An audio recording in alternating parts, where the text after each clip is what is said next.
When it's down. It's time to get you up to speed on all things sports. Yes! Yes! Yes! With plenty of nonsense in between. Oh, look! Here comes our fearless producer! Gwynn and Chris starts right now on 97.3 The Fan. Welcome in, everybody, to Gwynn and Chris on a Wednesday afternoon. We are exactly 2 weeks from Christmas Day, and we've got a merry show for you this afternoon. Hanging with you for the next 4 hours. Chris Ello from lovely Fullerton, California today. Tony Gwynn Jr., Matt Scraby in the Odyssey Palace Studios in San Diego. And guys, right off the bat, we finally have some news surrounding the San Diego Padres and the addition of a pitcher. And I'm going to keep everybody in suspense for a moment and say hi to my guys. Hi, Tony. Hey, Scrabe. How are you guys today? Doing fantastic there, Chris. How about yourself? Well, I've been down and out a little bit with all of the goings on in Major League Baseball, right? Garrett Crochet traded to the Red Sox today, and yesterday Evaldi stays with the Rangers, and Fried goes to the Yankees, and Snell's gone to the Dodgers, and when are we going to get somebody? Well, finally, we have our answer. I know where he's going with this. I know where he's going with this, too. I didn't say that this is going to move the needle. I just said the Padres finally have a pitcher. Yes, they had baseball's Rule 5 draft today. And with that's right. Thank you, Scraby. And with the 12th selection, the San Diego Padres have selected right-handed pitcher Juan Nunez away from the Baltimore Orioles. So there you have that, Padre fans. Stop crying that the Padres haven't done anything. Yeah, they definitely They finally have made a move. They definitely have made a move. Nunez will now have to be on the. If the Padres want to keep him, will have to be on the roster, much like Stephen Kolek was on the roster for the Padres after being a Rule 5 pick. He made it through the year. Now the Padres can do whatever they would like with him. They can keep him in the big league. They can send him down. And so that will be the case for Nunez. He'll have to make it through a whole year. If the Padres decide that they can't keep him for the whole year, without sending him down, he will go back to the team in which he came from, which would be the Orioles. All right. Well, that's not the news anybody wanted to hear, of course.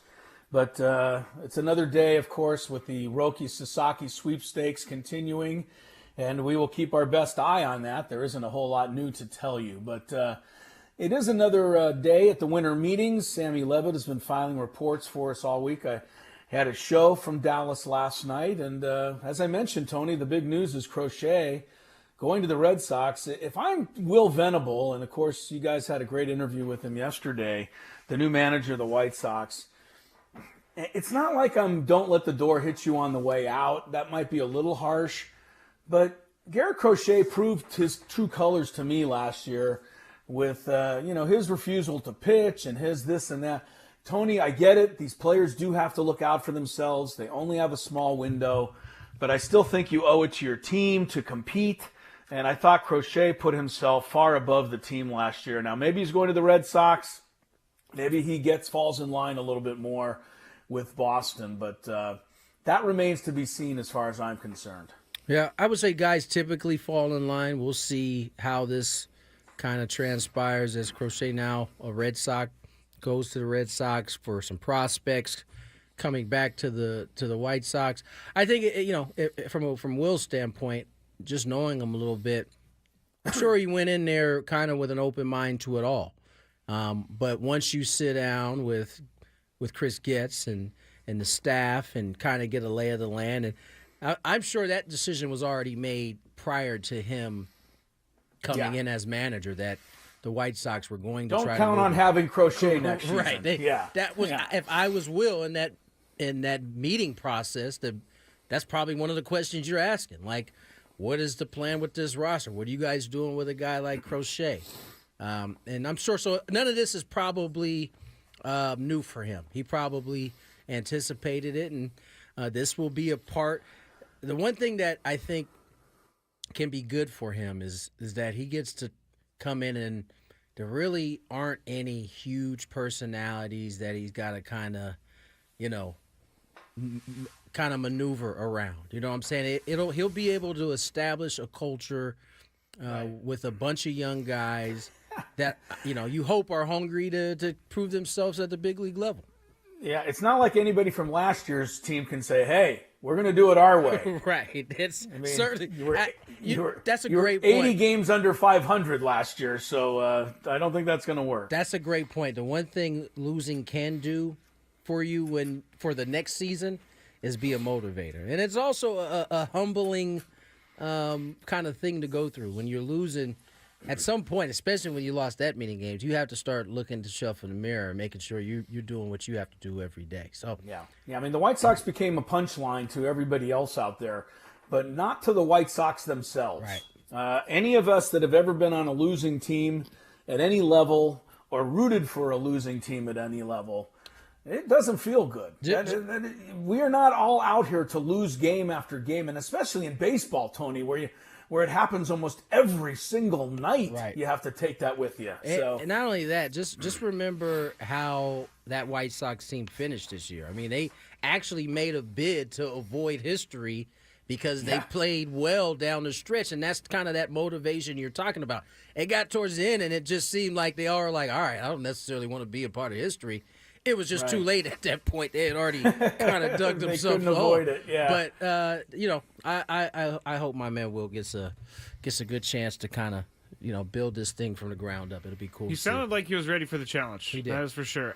There's a couple things about this Crochet thing I think it tells us a little bit, because we've heard a lot about how the White Sox wanted Leo Dallas DeVree and also Ethan Salas, and it kind of tells you that the Red Sox traded like their 4 best prospects or in their top 10. So I don't even know if the Padres had the firepower to even get Crochet without having to let go Ethan Salas and DeVree. They didn't. So I don't think this is bringing up a story and saying the Red Sox beat out the Padres. No. I don't think the Padres were in the running because the idea of getting a selfish left-handed pitcher in exchange for your 2 best prospects, I think, was laughable to the Padres. So. Clearly not, right? Because they were in on Crochet. I mean, they knew the selfish part when they go into the negotiation. So you might be right. Okay. I clearly think that wasn't something on their list. That being said, the Bo Red Sox give up, what was it, their 4 best prospects to get Crochet? Yeah, four very highly touted prospects. It was said that the Padres would have had to give up both DeVree and Salas. Given where the Padres are, and given where the Red Sox are, why do you think the Red Sox fans are so much more happy to give up the 4 prospects versus Padre fans would have been giving up the 2 prospects? I feel like the hype here in San Diego makes us all want to hang on to those guys because we don't want to see them go somewhere else and be great. Chris, what do you think, Chris? I would think that it's trying to keep up with the Joneses to a certain extent. I mean, the Red Sox have seen the Yankees run away and dominate the AL East now, and the Orioles have been the team to join them. The Red Sox, they've got to try to keep pace here. The Padres have already proven, without trading these kids and without acquiring Crochet, that they can compete with the Dodgers and stay in the hunt in the National League. I think the Red Sox had to make a move for their fan base to say, hey, look, we're doing everything I can to try and rejoin the race. Okay. What do you think? I don't know what I think. Honestly. I think if the point is you're doing this to try to get to the To the promised next land, level. then I don't have a problem with it. I think the debate was if Crochet was the guy to do it, right? I say no. He wasn't the guy that you want to give up those two guys for. But if a guy came along, so Garrett Cole's on the block. You doing it? I don't know. I don't even know if Garrett is Garrett Cole the guy now. Maybe, yeah. Tarek Skubal. That's what the name was last year. Yeah, right? yeah, it was. I'm just interested, right? You know, because everybody, Padres seemed like, from what we read, were at least had a discussion. They did, yeah. And so, you know, clearly there is some interest there. Now, I've been seeing this a lot on X, but it's for people talking about trading Dylan Cease. The concern is we're trading away a good pitcher, and we need pitching. We need pitching. Yeah, that's the dilemma, and that's why I've said, you know what, we just should sit back, because in our minds it only could be, man, you're giving up a pitcher that just creates a bigger deficit than you had when you made before you made the move. But who knows what, and if it happens, what AJ has in store on the backside of that, like who's coming back, how does it fill the pieces? So I don't know. I also saw an interview with AJ Preller today on Twitter. Not one of the many, by the way. Sam Levitt's done a lot of interviews with AJ down in Dallas, and you can watch those on our website. But this was a little different, and it was something where AJ was asked about sitting in his hotel room and scrolling through Twitter and his reactions when he sees rumors out there. Oh yeah, and he said that most of the. I'm sure he's got a Yes, burner. he is, and he says he is, and he says he absolutely sits around with his group and he just laugh at stuff. That would be fun. So just the fact that because Dylan Cease has been discussed in stories, has AJ Preller said we are actively looking to trade him? Right. I don't know that this is 1,000%. Maybe it's not even accurate. The Maybe rumors it's not even are that teams are in the rumor. Yeah. Yeah, but John Morosi, a friend of the show, reported that the Orioles are in on discussions for Dylan Cease. I think, and that's what I think. I think, clearly, I think there's some smoke to this because you saw it from Dennis Lin. You've seen it from about 3 or 4 different sources, or not sources, different reporters on this. And so you have to believe that there is at least some discussion. But I always find it interesting when one team is looking to move prospects in order to get a piece like that. Other teams who may be in a similar spot not willing to do the same thing. And maybe that's just simply because they didn't feel like ultimately Crochet was the guy that they could depend on. All right. That was you, Chris. Go ahead. Where are we going? No, it's a good start. We're underway. We got a lot going on. Tony will lay out the plan for the day here when we come back. But good 4-hour show for you. And what I wanted to get into when we come back is this Bill Belichick thing continuing to gain steam here. Yeah. That he is going to be the next coach of the University of North Carolina. And I just continue to be blown away by that. I also want Tony to underreact because everyone else is overreacting to the fact that LeBron James has been given an extended leave of absence from the Lakers. What does all that mean? We'll start kicking it all around. Read the paper, will you, Straby? I don't get the paper. Prepare for the show. I don't know what to tell you. I don't know. Tony and I are both looking at the same. Tony and I are both looking at each other like, what? LeBron James is given an extended leave of absence. Personal reasons, yeah. There you go. Came out 28 minutes ago, okay? Try to keep up with the show. That hadn't even reached ESPN yet. That's why I was like, what? Yeah, ESPN just published 28 minutes ago, so they need to confirm the story. You were just running with a false story. You guys got to keep up with the Joneses around. News gets to Fullerton apparently before it gets on down You are to closer. You are closer. sleepy San Diego. Yeah. All right, we'll discuss what it all means, like I said, when we come back. Gwynn and Chris is underway. The holiday season should remind us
2:19 on the clock. Tony Gwynn Jr., Chris Ello, Matt Scraby. Winter meetings. Kind of starting to show the full picture a little bit now, right? I mean, you got the crochet deal going. Seems like a lot of things are starting to bubble up in terms of movement. The Roki Sasaki deal is going to probably take a little bit longer as we start to see that kind of figure itself out. January 15th is the earliest he can sign. So Sam Lev is down there, and he's working pretty hard right now, Chris. As you mentioned earlier, he's talked to AJ. He's talked to quite a few people down there. So we sent him down there to put him to work, and so he's been able to catch up. And we were talking about those two prospects that the Padres have that seemingly everybody wants for their best piece. The Padres right now are content with developing. And Sammy Lev was able to catch up with MLB Pipeline's Jonathan Mayo. And he asked him if he would view Ethan Salas and DeVries as untouchable if he were A.J. Preller. I want you to put your GM cap on for a second. If you were A.J. Preller, would those two guys be untouchable to you? I lean towards wanting to keep prospects always, so I have a little bit of a bias when it comes to that, Sam. But I do think that it would be very, very hard to trade either one of them. And I certainly wouldn't. I mean, Garrett Crochet is a very good pitcher, but I would never trade that level of prospect for a closer, ever. Are there players that could be worth it? Maybe. But I would not. I'd have to be so blown away, and I don't know that trade exists. Like, I don't know. I can't think of who the player would be that I would trade either of those guys for. You'd have to be sure that the players you were getting are putting you very much in position to win multiple World Series, because those guys are going to help you get there also. You just have to be a little more patient. So, I mean, that's pretty much, it seems like, where the Padres are at right now in terms of these two guys. And, especially as it pertains to DeVries and really Salas after this fall league performance he put down. I think there's going to be a lot of eyeballs on them this season, Chris, as they begin to kind of continue to make their, strides towards the big leagues. Yeah, I'm not the same as Jared Mayo in terms of, keeping my prospects. I like players that I can get right now that can help me win right now, because there is no guarantee. I mean, he said, basically he said, if you hang on to Salas, you hang on to DeVries, you're going to be going to World Series. That's a long way off. Yeah. I mean, let's be honest. That's still a long way off. So I still think that A.J. Preller's ears are always open. You said, and it was reported that the Crochet, the Padres were in on Crochet. So that means that A.J. Preller was at least listening to offers for those guys. I think he's going to continue to listen to offers to those. That's kind of what guys. he does, right? Right. Yeah. I mean, I don't know what's going to happen. We don't know what's going to happen, but you can never say never. Yeah. Maybe the Dodgers get disgruntled with Mookie Betts' contract, and you never know what's going to happen. You can never just hold on to guys 100%. Yeah, but I think these guys are as close to 100% probably as you have. Yeah, there just aren't any. I don't know. There's a such thing as two prospects that will take you to the World Series. You know what I'm saying? Like, right. On their own accord. It's gonna usually take quite a bit more than that. But I get the point. I get the point on that in terms of why he wants to hang on to him. Sam Levitt also spoke to Jonathan Mayo about the state of the Padres farm system. Remember, it has been depleted to make moves in order to get the Padres into positions that they were in last year. Where does it sit right now? Last year, the Padres system was really deep. They obviously make a number of trades in 2024, the Arise trade, the Cease trade, the Adam trade, the Scott trade. How would you assess the San Diego Padres minor league system right now? I think, obviously, it's thinner than it was, and that's kind of the A.J. Preller way. He builds it up, and then, I don't say he tears it down, he uses it to try to compete. So that's his sort of standard operating procedure. The good news is that there's still some exciting players in the system. He didn't get rid of everybody. He's held on to a couple of the really important pieces, and I think that bodes well for the future, because you look at some of the other organizations, especially within the division. You look at the Dodgers, who managed to spend a lot of money up top and try to win, but keep that wheel going so there's more trade chips and there are more guys to bring up to help out also.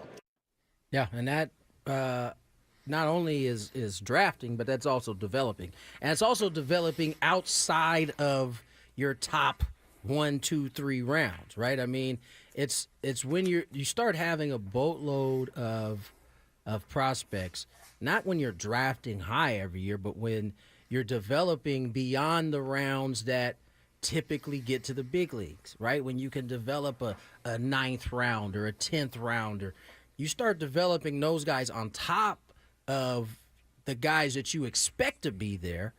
That's when you start having an abundance of prospects to trade. And that's what the Dodgers have done well in the past.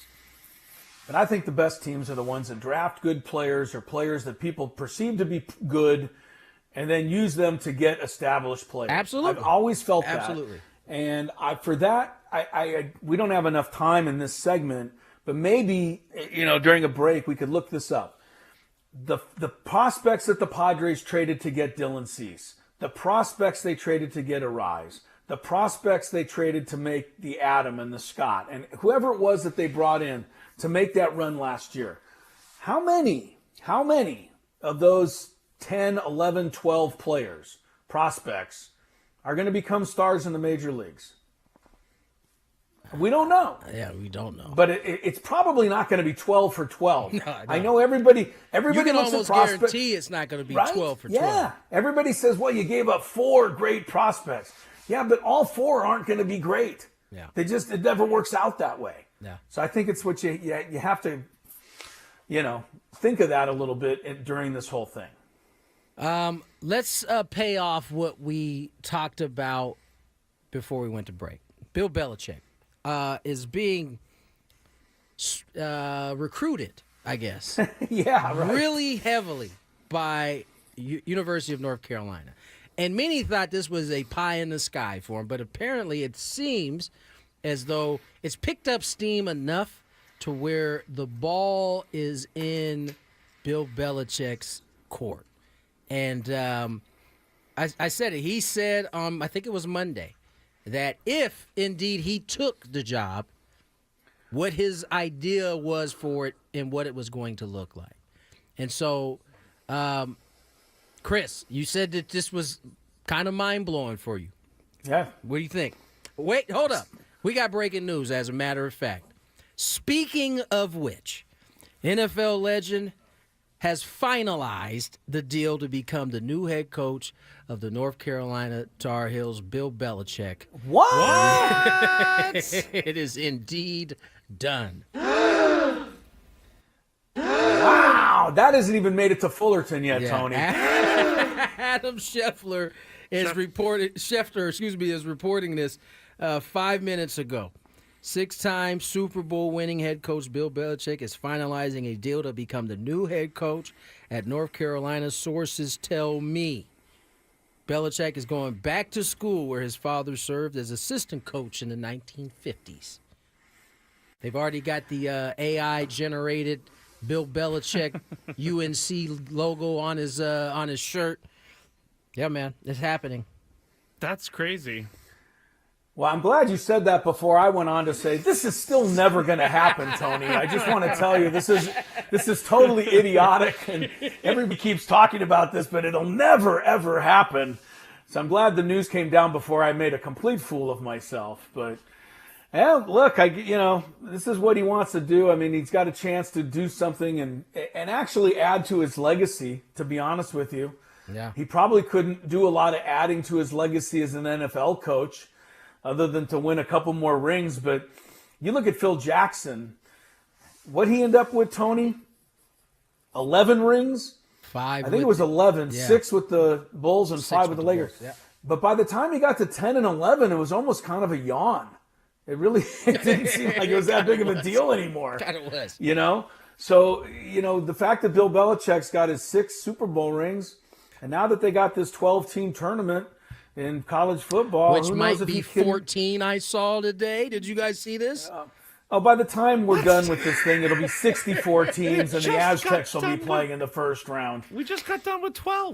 I think this know. is what I think is kind of exciting about it is the fact that Bill Belichick has thought about the NIL and how the landscape is changing. I just have to think he has some ideas of how he wants to make this system work for It's going to him. be interesting to see him, deal with some high school kid who's asking for $300,000. I just, God, it's. I have a hard time. I have a hard time seeing Belichick going, okay, come on in. I know, but I'm telling yeah, you, this is a think- great idea. Do you think it's that much of a difference from him being a head coach / GM and said linebacker coming in and say, listen, I think I'm worth this much? Yeah, kind of. I do think it's a little different. think it's a little different?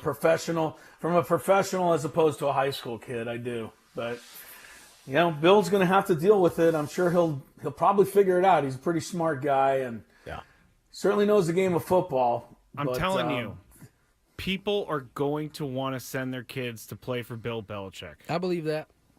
And players are going to want to play for Bill Belichick. This is going to be a great hire for them. Man, can you So see you think like- North Carolina is going to be relevant Well, I don't know about that. within but like a year or two? relevant Well, look- record-wise, I'm not sure. Yeah, look. Deion Sanders needed a year and a half at Colorado. Yeah. North Carolina's ahead of where Colorado was. So, may not take that long in this climate. How many good players might just want to transfer to North Carolina next year?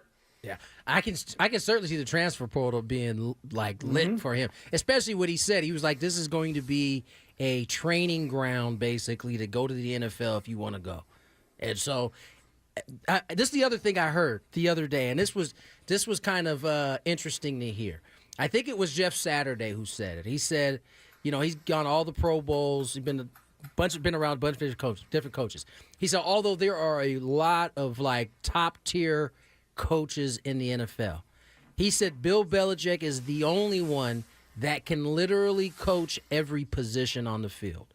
And that is not a skill that he was saying most coaches have. And so if you can get a guy like that coaching college and he's saying this is going to be a training ground to get to the NFL, I think this is a no-brainer for a kid and a family that wants the kid to go there. It's another interesting thing, Tony, because I'm watching a little of PTI right now, and I'm just curious. Do they tape the show? They must tape it I think they have to. Yeah, I think because they they're do. talking about Belichick, whether or not he'll be able to succeed. This is the worst nightmare for producers. That's exactly the worst. Right? Are they nightmare. talking about? But they're not saying that he's got the job yet. Yeah, 'cause We're the only ones saying that he's got the job. So that's a little crazy to me right actually, now. Yahoo Sports just popped up with their saying former. Okay. Oh, it's just a report. It says, but Oh, well, you said that too. So. Schefter is already. If Schefter says He's it's already probably popping done. on it. So It's probably done. All right, but I think if this is all works out and happens, I think that there's one bottom line with Belichick is that he's a coach before he's anything else, and he's been a fish out of water, even though he's been pretty good at being a talking head on the television. Coaches love to coach. Yeah, for and he's going to go back and do what he really loves to do. I thought about this remember when John Robinson, the SC coach, died, and how he finished his life as a defensive coordinator at San Pasqual High School. That's right. That's kind of what I think will happen with Belichick. He just loves to coach, so this is where he's got a chance. There's no doubt about it, and I think ultimately, that's what Schefter was saying last week, was that the reason why this is even, to your point, like this is even a thing, is because he doesn't want to wait around for the NFL to maybe get him a job. He thought he was going to get that Cowboy job last year, and he didn't get it. And so I think he's at a point in his life where he does want to coach, and this is probably the next best thing right here. So let's get to break. We are currently working on Alden Gonzalez. We will have him on next segment to talk a little bit about the winter meetings. More Gwynn and Chris on the other side. Gwynn and Chris on the Fan.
All right, welcome back to Gwynn and Chris.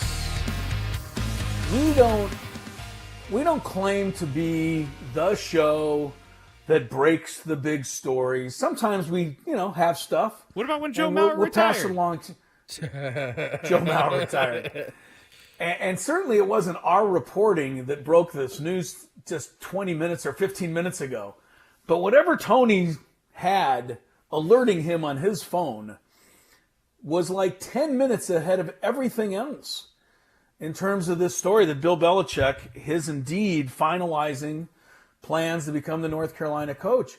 When you said it, Tony, I was like, oh my goodness. And then I immediately looked at my phone and looked everywhere and I couldn't find it. Then I'm watching ESPN. It didn't come across their bottom line till 11 minutes after you said so, Tony. So you get the credit here, man. You were on top of whoever was telling the news. You had it to a lot of people before they heard it anywhere else. Good job. This is where Twitter can actually come in handy, right? If Adam Schefter goes to Twitter to break the news, I mean, you could be scrolling, you could just happen to see it a minute, literally 5 minutes after he tweeted it.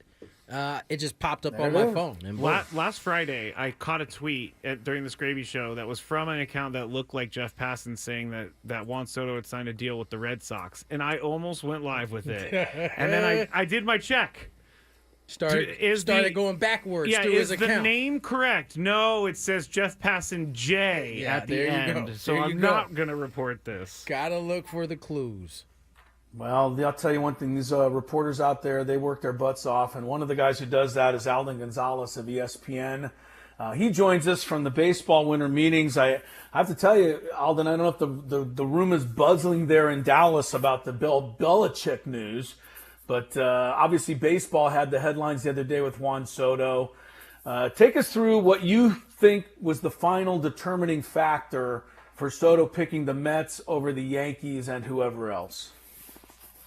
I think it's two things, and honestly, I think it's two things pretty equally. One, which has been talked about a lot, is obviously money.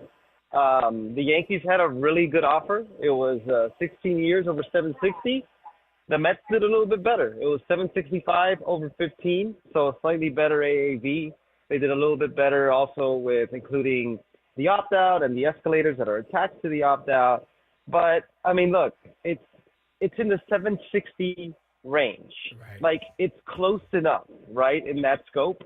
And I think something that maybe isn't talked about enough with this is I think Juan Soto also took a step back and realized that over the course of a 15-year contract, or even just over the course of these next 5 to 10 years, there might be a very real possibility where he saw that the Mets had a better opportunity for sustainability. You look at that team and just the surprising run that they made to the NLCS. You look at them having a president of baseball operations, like David Stearns, and what he was able to do in Milwaukee, and now being able to do it in New York, where he is with an owner who is clearly willing to spend as much as it takes to get whoever he wants. I think that aspect of it can't be ignored. So yes, he wanted top dollar, and he in some way he was going to go to the place that offered him the most money. But I think part of it was that he maybe thought the Mets had a brighter future. That's interesting when you think about at least the dynamic of having an Aaron Judge hitting behind you for that same amount of time versus perhaps hitting in front of Lindor, or perhaps behind him, depending on how Mendoza wants to do that lineup. How do the Yankees pivot from here? Alden, they've already gone out. They've got Max. They already did. they got Max Fried, but I assume with the kind of money they were offering Soto, the Max Fried money is. This is kind of funny to say. It's kind of a drop in the bucket. They still got more money to spend. How do you think they try to divvy this out? I think they got to address the position player roster now, and they have a lot of holes. They need they need a third baseman and a first baseman, and they need another corner outfielder. Jason Dominguez is probably going to lock down center field next year, or at least they're going to hope he does. Aaron Judge is going to move to a corner because him playing center field is just not sustainable. No. But look, the Yankees have been reportedly very heavy on Kyle Tucker.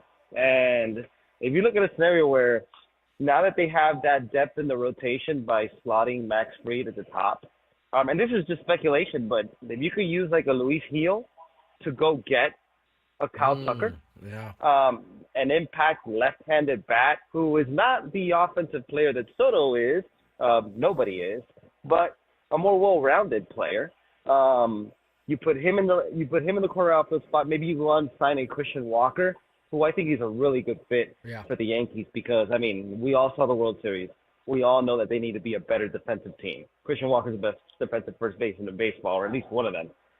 And he brings power. I think that's a really good fit. Cody Bellinger's name has been thrown out there. I think that makes sense as an alternative if they can't get a Kyle Tucker. And obviously, like, it'd be hard for the Yankees to give up, like, you know, a cost-controlled starting pitcher like Luis Heel for just 1 year of Kyle Tucker, but maybe they think they could sign him long-term. I think just, long story short, I think they're going to make more moves. They went above and beyond to get Max Fried, but they're going to do a lot more, and they know that they have to do a lot more. Alden Gonzalez from ESPN is our guest from the Baseball Winter Meetings. We appreciate it as always, Alden. On the Roki Sasaki sweepstakes, as it were, from your perspective, a little different perspective of looking at things than we do. You've got a lot of reports out there that say it's kind of a done deal. If Roki's going to go to the Dodgers. Then you've got people that are of equal credibility saying this is wide open and the Padres have a really good chance. Why are we getting both stories here? And how do you think this is going to ultimately play out?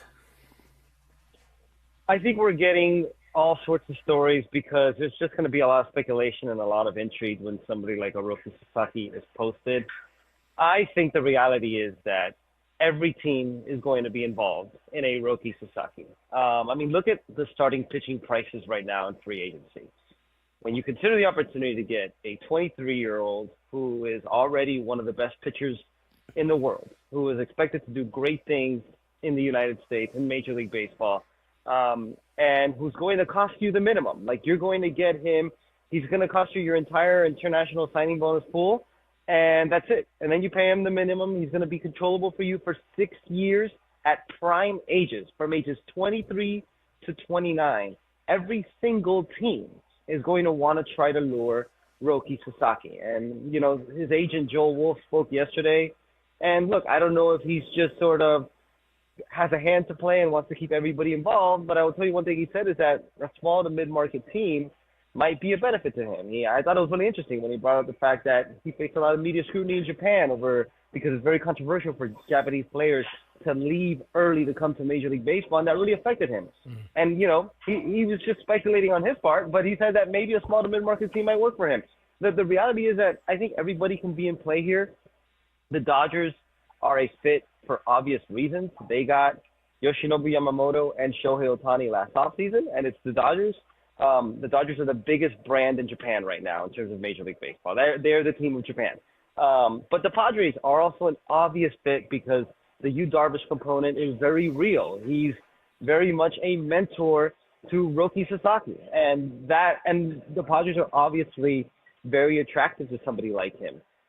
So if I were to pin it now, I think it would be Dodgers versus Padres, which is kind of like a very fascinating way for this rivalry to just continue to manifest itself. Right. But in reality, I don't think you can count anybody out because everybody's going to be in on him. I will add one more thing. When Shohei Ohtani was posted 7 years ago, I don't think anybody thought he was going to be an angel, and he was an angel. Very true. So we never know. Very true. Alden Gonzalez joins us, and Alden, going into last offseason, so 2023. I remember you and I talking about the type of job it was going to take for AJ Preller to be able to put a team that was competitive, given the financial constraints and having a Juan Soto on your roster and scheduled to make big money. Fast forward to this year, clearly AJ did a phenomenal job getting this team in a position to where they could perhaps win a World Series. They fell short. Do you think it will take as equal of a job or a tougher job this offseason for AJ Preller? That's a good question. I think it's going to be just as difficult to maintain because I don't know how much financial wiggle room they have. Right. And they have still quite a bit of holes. I mean, Joe Musgrove being lost for 2025 is a major hole. They lost Kyle Higashioka. Jurickson Profar's price went up pretty significantly because of the year that he had last season. You can look at, and, Hassan Kim, again, I mean, I know he's still a free agent. It doesn't look like he's going to be a Padre next year and beyond. So those are pretty significant losses for a team who their best minor league talent right now is still in the lower levels, still not ready to contribute. There's no Jackson Merrill ready to come up. Having said that, Jackson Merrill came up last year and showed that he could be a star. And we talked about this before, Tony, like if there's a GM who can get creative and find a way, it's AJ Preller. And, seeing the likes of Dylan Cease and Luis Arias being mentioned in trade talks, it's not surprising, right? Like these guys are a year away from free agency. AJ Preller's really good at capitalizing on stuff like that to fill multiple holes. And we never know where he's going to go, but they at the very least have a foundation in place. But they have holes to fill, and once again, AJ Preller is going to have to get really creative.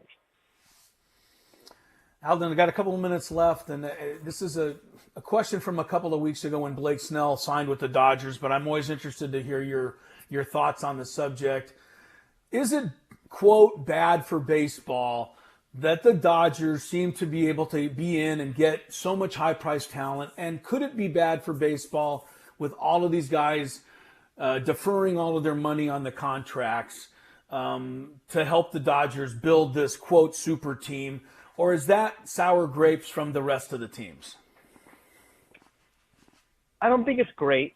But I also say, and I'm not trying to give a cop-out answer here, but I will also say that every team can do stuff like that. And I think the deferral thing is a separate subject. I wrote about this pretty extensively recently about how, like, the deferrals have often been a mechanism to just get the guarantee higher because the player wants the guarantee higher.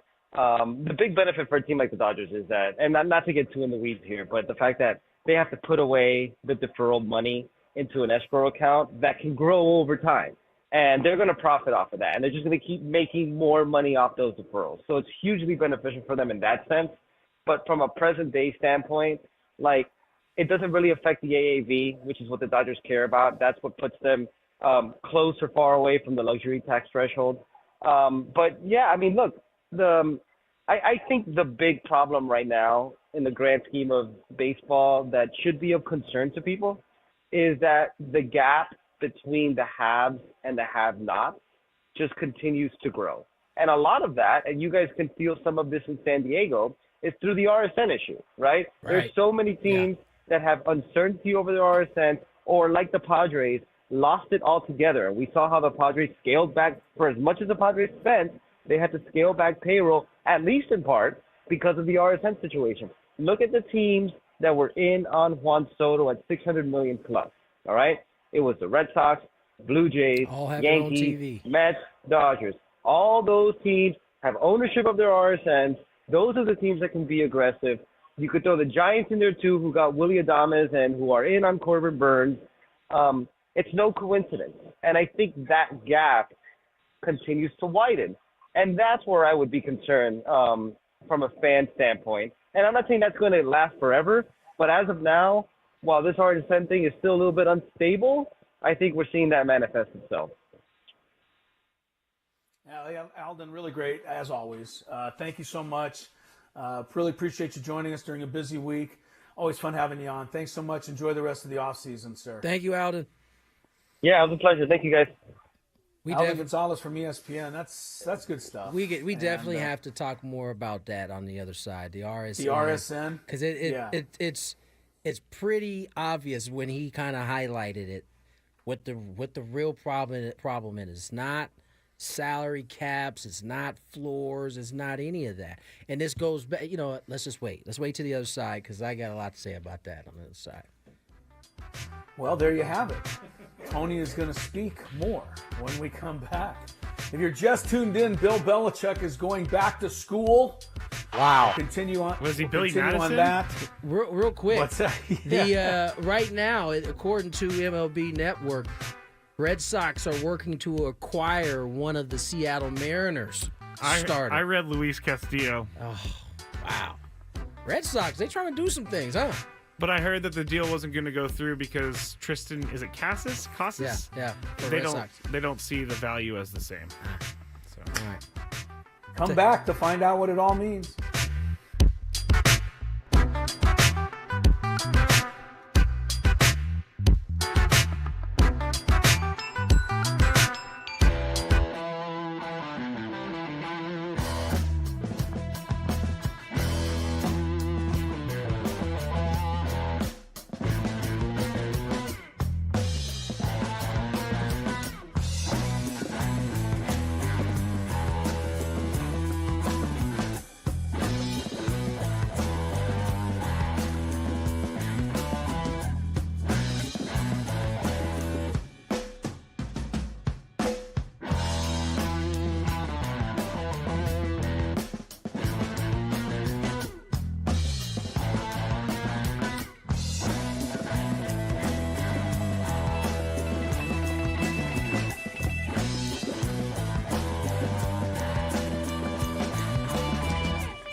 Here's $30 million, according to who's that? According to Adam on the chat, not our boss Adam, the other Adam, because he was just in here actually. It was funny. Who is that according to? Adam. Not our boss, he said. We left, and I was talking about the RSN thing, and it's so interesting to me because Alden, I thought, really highlighted it very well. In terms of the teams that were after Soto, which meant that they were the Final Four, right? So they all had big money. They all have their own TV deals. And it brings me to what Rob Manfred is trying to pull off. And it's going to be a tough climb. He's going to have to convince those. Let's just use those four for now. He'll have to convince those four that have their own TV deals to somehow allow him to be Major League Baseball, and by him I mean Major League Baseball, to be central in how these TV deals go out. And have to split up more of the pie with the teams that are out there.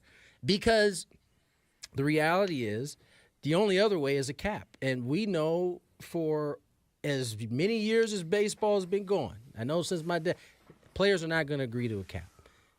Unless you want some type of long workage stop, it's not going to happen.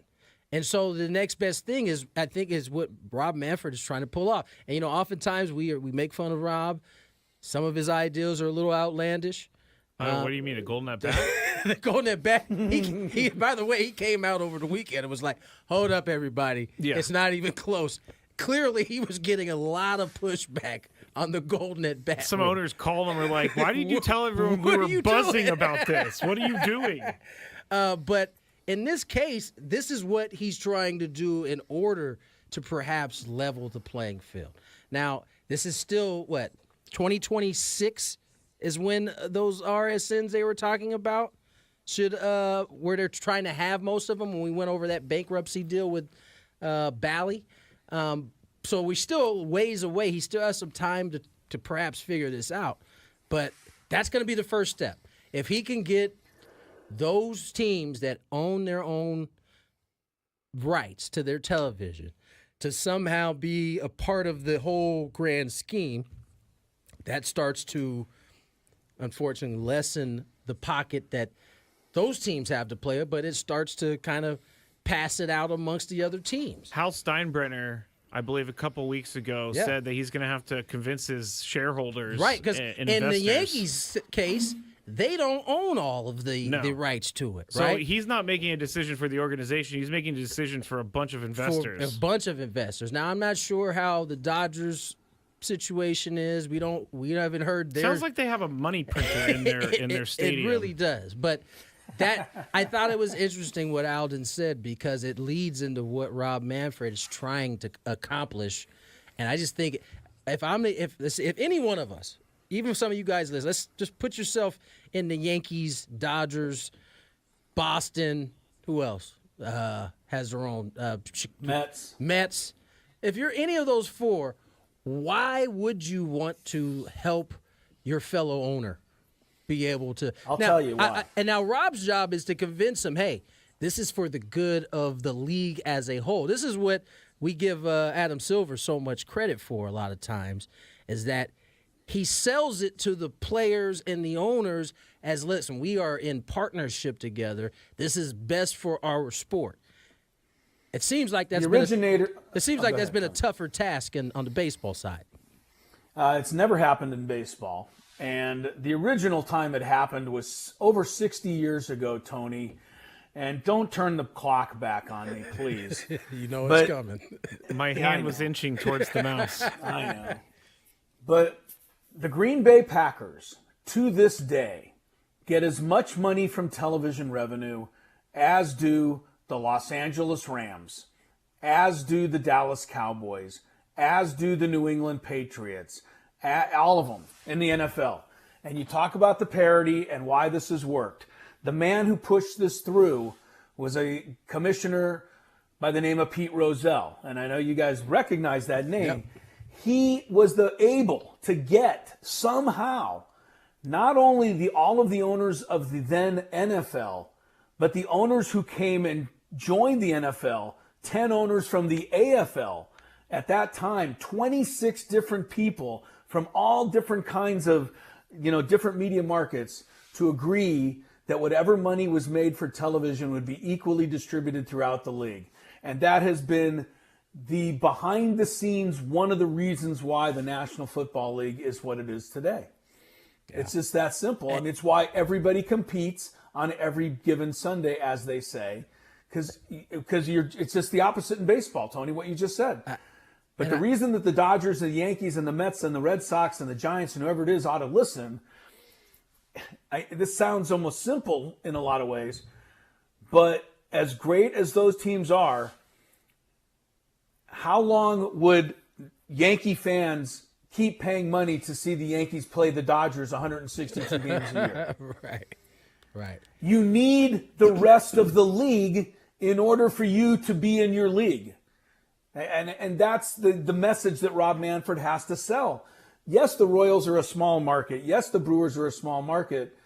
But they need to be there for the Yankees to exist. Yeah. And that's what he's got to try to sell somehow. The problem is that they also will look back and was like, listen, we were giving up money before, and some of these teams weren't actually using the money that we are handing over. So this is why it's going to be if Rob pulls that off, that'll be his legacy. Because remember, I don't think he wants to continue beyond his contract. I believe this is the last go-round. So this is going to be a part of his big legacy moving forward. In the same way, getting the baseball back on track after the strike was for Bud Selig, this is going to be Rob Manfred's kind of feather in his cap if he can pull this off, because it's certainly not going to be easy for sure. All right, we have a daily gambit to get to. Let's get to it.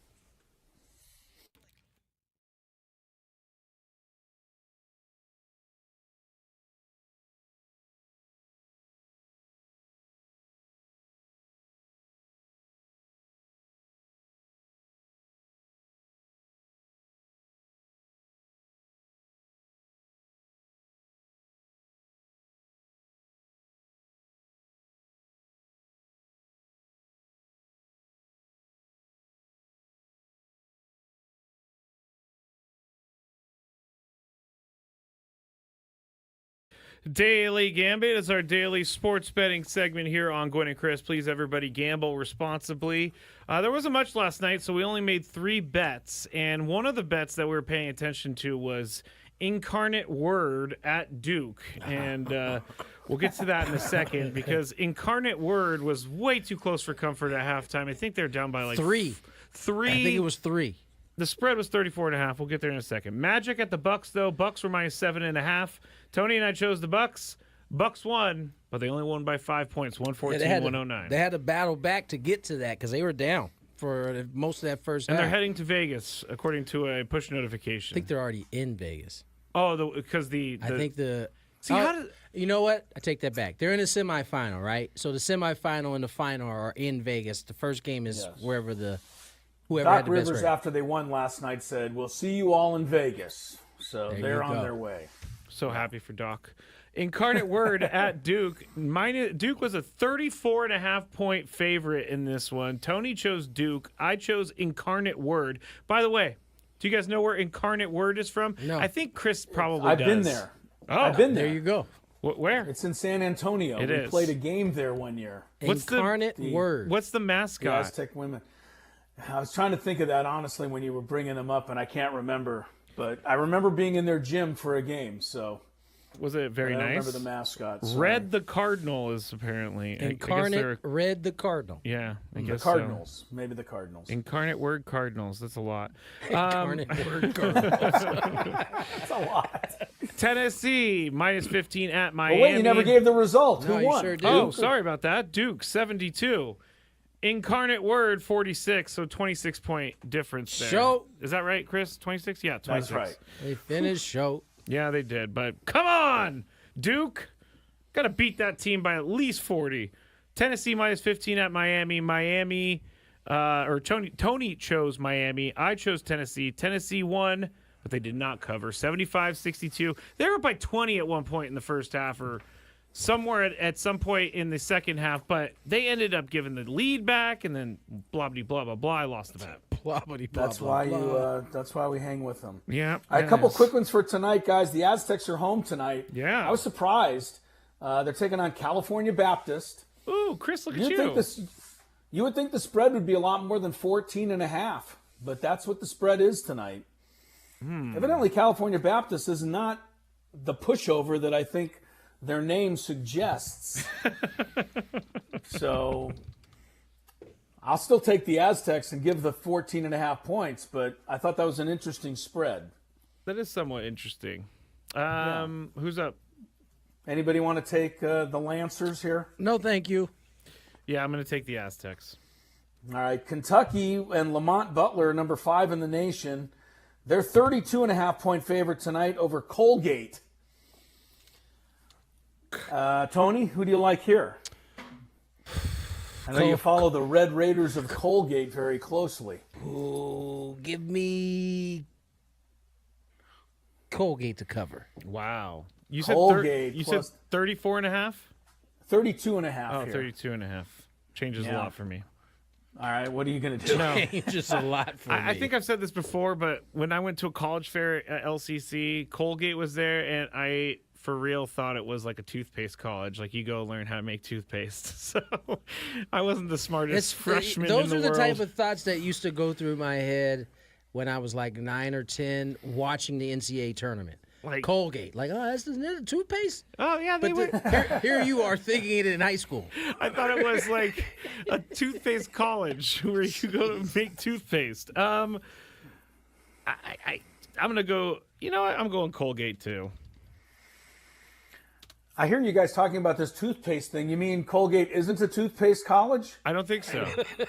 Oh, I had no idea. I'll take Colgate. Why not? Make it a clean sweep with Colgate. All right. All right, then we got the 2 NBA Cup games tonight. The Knicks are 7.5 over the Atlanta Hawks. I think you're up first, Scraby. Sorry, Sam Levitt texted me. 7.5 Knicks.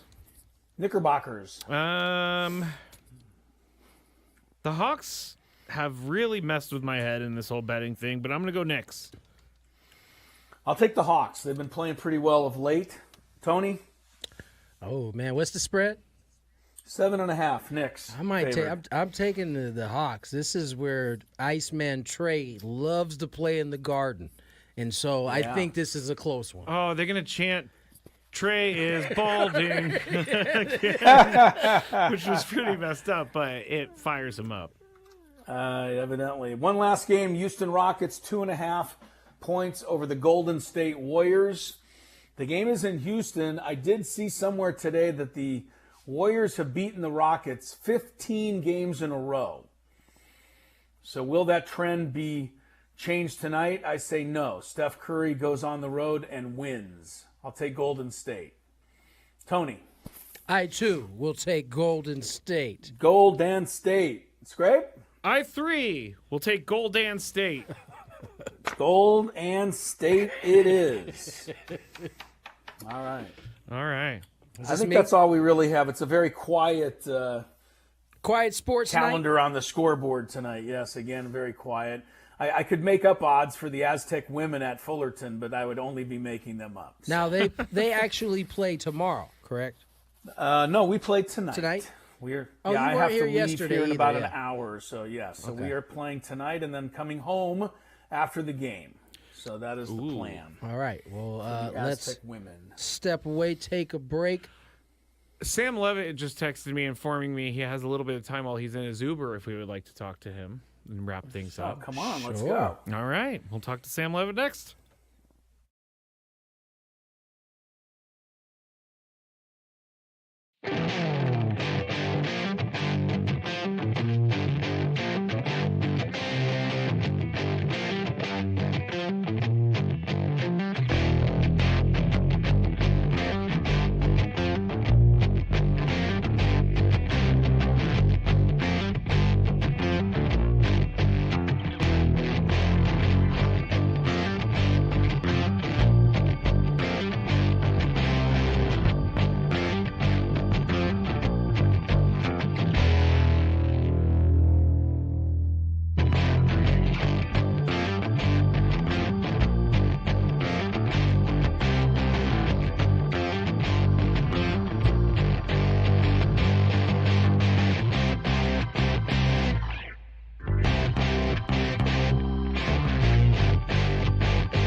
according to John Morosi, the Orioles are among the teams interested in trading for Padres' Dylan Cease.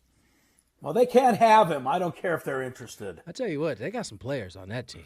I tell you, You have some young players. They got some young players on that team. Come on over, Adley Rutschman. Come on. You know, I don't know if Adley's going to be in there, now but you're dreaming. how about Mr. Kauser? That there's the runner-up. Come on, Mr. Kauser. You got a left field that you got. He's a free agent. You got a left fielder that you might need to replace.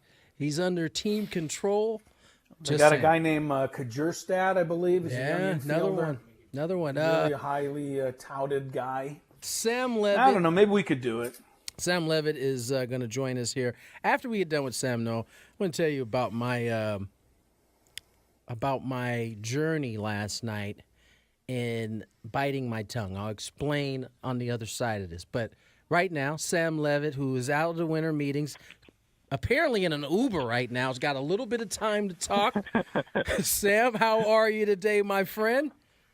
Yes, I am now reporting live from my Uber to the airport. We are sitting in, I wouldn't say traffic here on Highway something here in the DFW area. Traffic moving pretty well. So, yes, I'm on the way to the airport and then headed back to beautiful San Diego, California. The winter meetings continue to do winter meeting things, more trades, more signings.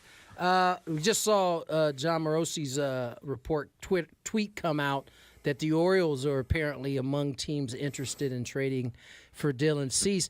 That news kind of trickled out earlier this week, and now we're starting to see, a little bit of smoke. Don't necessarily mean anything's going to come of it, but, it does look like that the Padres are exploring different options here. Yeah, I mean, it certainly seems like there's a lot of buzz about the Padres' appetite to trade Dylan Cease.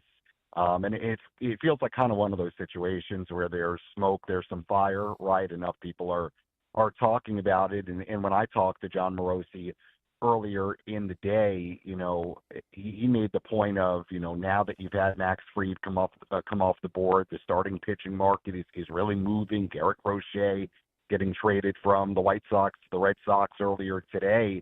It only continues to likelihood clarify the market for both teams, for the Padres and potentially the Orioles, and maybe makes a team like Baltimore move a little bit more aggressively. That they have a decision to make if we're just talking about them as a potential trade partner in deciding, do they want to give up talent to go acquire a guy like a Dylan Cease for 1 year, or do they want some more wade into the waters of the middle tier of free agent starting pitchers, guys like Sean Manaea, guys like Jack Flaherty, and a couple of other guys you can name in that class of free agent starting pitcher as well. So to me, it's one of those situations where we've now heard the buzz for a day or so, and knowing what we know, or at least what's been reported about the Padres payroll and some of the financial restrictions they may be under, I sort of think all this is going a little bit hand in hand based on that reporting. So we'll see how it progresses. Certainly, I don't get the feeling the Padres are in any rush. I mean, look, it's nice to get things done at the winter meetings, but you certainly don't have to. And we've got a long way to go until spring training. And we know A.J. Preller will very typically work very deep into the off season and into spring training, and he will wait it out to get a deal he wants if he makes a deal at all, right? I mean, we'll see how it all transpires, but certainly interesting. And, I would say that and the Roki Sasaki analysis would probably be the two most significant things from a Padres standpoint that we can take away from these meetings so far. Sam, speaking of Roki Sasaki, when you got to Dallas versus leaving Dallas now, do you have a better feeling about the Padres getting him, or do you have a worse feeling about the Padres getting him? That's a great way of asking that question. I would say, look, when we showed up at the meetings, we knew that they were going to be strong candidates, and for a number of reasons would have a strong case for Roki Sasaki. I would suppose that I'd say I feel better about it because there's been enough people that have said to me in whatever way, that the Padres should expect to be finalists in the Sasaki sweepstakes. Now, that doesn't mean they're going to get them, but there are some things they can offer. And I think on a base level, those things are Yu Darvish, his relationship with you, his admiration for you. I think having Ruben Niebla and a track record of developing pitchers and having guys come over and get better, whether that's a Michael King or Seth Lugo or Nick Martinez or all these different guys that Ruben has worked with and improved. I think that is something that, it was told to me should be high on the Padres sales point list. And also, the fact that, if you're taking Joel Wolf at his word yesterday, that maybe there is a scenario where Roki would rather, play in a bit of a smaller market, maybe a little bit less of a pressure cooker type market. So, for those reasons and having people, say the Padres and Dodgers would be the clear and heavy favorites, having, somebody say to me that they should expect to at least be finalists in the sweepstakes, I guess I feel better about it. Doesn't mean they're going to get them. Obviously, a lot of teams are interested, but I guess I do feel better about it than when I originally showed up. Hey, that's really all we have to hold on to is our feelings during this, because until there's actually wet pen to paper, we just are out here in our feelings. So right now, we will hang on to that good vibe of, hey, he might want to be in a smaller market, less hubbub with the media. I think that plays in our favor. Sam, I know you were on the run in that Uber. Appreciate you coming on for a few minutes, man, and hanging with us. Thanks, Sam. I'm very excited to see the food options in the DFW airport because I'm hungry. So, I think we'll see. Are you going to Love? Or are you going to DFW? No, I'm DFW. Love is closer to the hotel, but I was booked at the right flight was at a DFW. If I recall. DFW has great Chili's. I'm just saying. They got some good food there for sure. I see a Wetzel's pretzel in your future, Sam. No, I've been to that airport a bunch. They've usually got good stuff. That's a big airport. Big terminals with good stuff. Typically. For sure. Sam, take care of yourself, man. Thank you. Very nice work, Sam. All right, guys. Thanks. Sam Levitt making his way back to San Diego, where we've got his radio show waiting for him. Get some more work in next week. He was sent there with one directive from the boss, Adam Klug, and that was to bring Roki Sasaki back with him, and he frankly didn't get it done. He failed miserably. Didn't get it done, yeah. Sam did get front and center for that Joel Wolf thing yesterday, and I was looking through his Twitter looking for sound clips, and that Joel Wolf, the one about him being treated poorly in Japan, that tweet went crazy. It had like 700,000 impressions, so... You think Roki Sasaki is a little bit of an attention grabber? Because anything that we talk about or they talk about or anyone talks about, people want to know about. Especially out here. Oh, yeah. Oh, yeah. For sure. Tony, your beef. On the other side. Oh, okay. My beef on the other side. I don't know if I phrased that correctly. Yeah. If Tony has a beef, then my wife has had a beef with this. She's had a beef with the San Diego Chargers and the NFL for about 3 weeks ago. That came to a head last night. Yes. I have to tell everybody how that finished. It's the beef segment. Get all the tea and meat on the other side. Ben and Woods on the Fan.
Welcome back to the program. 3:36. Time's flying here on Gwynn and Chris. Chrisello in Fullerton today. Back in San Diego tomorrow. Tony Gwynn Jr., Matt Scraby, hanging out at the Odyssey Palace Studios. We're with you till 6 o'clock tonight. Then we've got Scraby and the Chronicles tonight from 6 to 7 p.m. I'm sure Scraby will keep everybody up to date on the results of the NBA Cup quarterfinals. It's not a Tuesday or a Friday, so what are we doing? We're in the tournament now. Yeah, of we the are Cup. now into the tournament part. So it's not this just is Tuesday, Friday. Last night were the first two quarterfinals. Tonight are the next two quarterfinals. Don't ask me to explain, Scraby. It wasn't my idea in the first place. It wasn't. It was not your idea. So anyway, I think it's lost a little of its steam, but that's a discussion for another time. I do want to get to in this segment, though, the Lakers giving LeBron James a bit of an extended leave, because I know everyone is going to overreact to this story. Everyone but Tony, that is. So we'll touch on that. But before we get to that, we have arrived at the complaint department. Beefgate. And yeah, first is Beefgate. Yeah. So named by Tony Gwynn Jr. So I'm going to have him explain that. And then after that, we're going to find out how Lori Ello's battle with the National Football League is going right now. Ooh, I don't want to. And believe me, if anybody can go toe-to-toe with Roger Goodell, it is my wife. So we'll get to the latest on that. But first, you're up, Tony, after traffic. I'm just very proud of myself. I often am counseling my man Matthew Scraby about not responding on Twitter. In his case, is Twitter. Before I get into this story, though, we got to check traffic. From the 97.3 The Fan Traffic Center, here's Kelly Danick. Coverage sponsored by Scratchers from the California Lottery. Give the gift of play this holiday. We've been dealing with a number of stalled vehicles this afternoon, guys. Got one on the Palomar Street off-ramp of northbound 5. Also stall reported northbound 163, right at the northbound 805 connector. It's over to the right shoulder. And in the North County, Cordell and Cordell traffic cam shows a stall. Northbound 15, right before Felicita. That's got the fast lane blocked. If you're looking for the perfect gift, give Scratchers from the California Lottery. With so many to choose from, you're sure to find the right gift for anyone on your list. Give the gift of Scratchers from the California Lottery. A little play can make your day. I'm Kelly Danick with Gwynn and Chris, San Diego's #1 sports station, 97.3 The Fan. So oftentimes I'm counseling Scraby about not responding. And yesterday I had to put that into practice of myself. I was just on IG scrolling, and I came across a couple guys, gentlemen that I played against and was listening to them. It was AJ Przinsky, Eric Katz, Scott Braun, who is the host of the Foul Territory show. And I watch it all the time. I've been on the show. I know AJ. And so the subject came up, I think it was right after Soto signed. And AJ was on there, and he was making the point that he would rather he'd tune in to watch Shohei Ohtani more than he would Juan Soto, which I didn't disagree with. I would too. You pinned me down and said, you got one guy to watch, who's it going to be? It'd probably be Shohei. He can pitch, he can hit well, he can pitch well, be Shohei. That being said, I know AJ, and the way he was talking about it, it was pretty clear to me. He just doesn't necessarily like the way Juan plays the game. He's not alone in that. And so I just have to mention, I chimed in on the comments. I said, AJ's being a hater right now.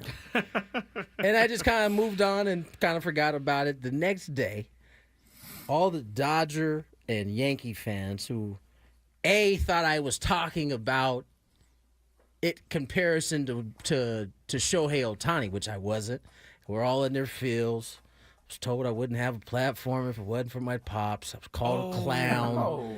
They pulled a Matt Scraby. And normally, I know they're taking Scraby's strategy. I would never tell someone that to And I to swear them. on everything I love, I probably wrote up about 50 different replies. But I kept erasing it. Did the Herm Edwards stick in your head? Don't press send. He had to come from around the back of my head and come to the front in order to prevent me from actually sending. But I didn't. And do you feel better? I do. Good. I do. Because I If know you would have sent a rebuttal, it would have been a total storm, right? It would have been coming back in your. I would have been just doing that all night, the last night, all day today. So I'm proud of myself.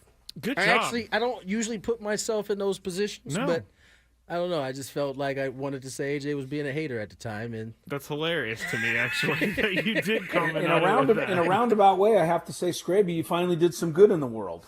What did I do? Basically, all of your struggles in this category was what helped Tony think things through correctly and not make the same mistake that you usually make. Oh yes, thank you, way Tony. To go, Scraby. Way to go! What a guy. I still struggle with everything every single day, so it's not like it's a fixed thing for me.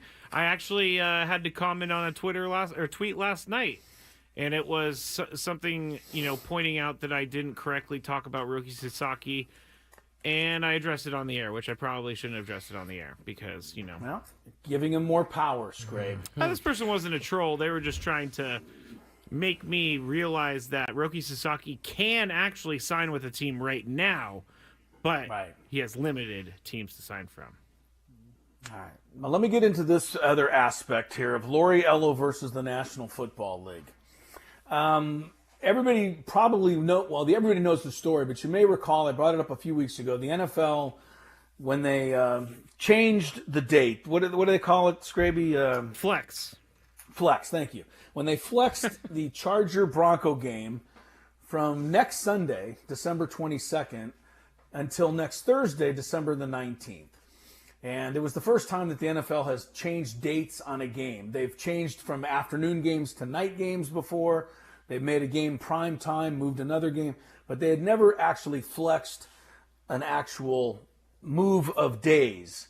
And in this particular case, it affected my wife and I, because we had bought tickets and already purchased parking to spend our Sunday, December 22nd, driving up and going for the first time ever to SoFi Stadium. We were excited about that. My wife is from Denver. We were going to see the Chargers play the Broncos. But now that the game has been flexed to Thursday, neither my wife nor I can make it. I have a radio show. She has a job. We can't get away on Thursday to go to the game. The issue at hand here is the NFL making this move and making it so uncomfortably inconvenient for so many people. And in this particular case, the discussion centered around the $68 tab that we prepaid for parking for the game on that Sunday.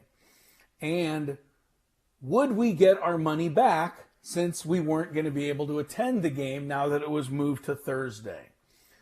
Well, Lauriello began the process of trying to get that money back about 2 weeks ago, guys. Oh, wow.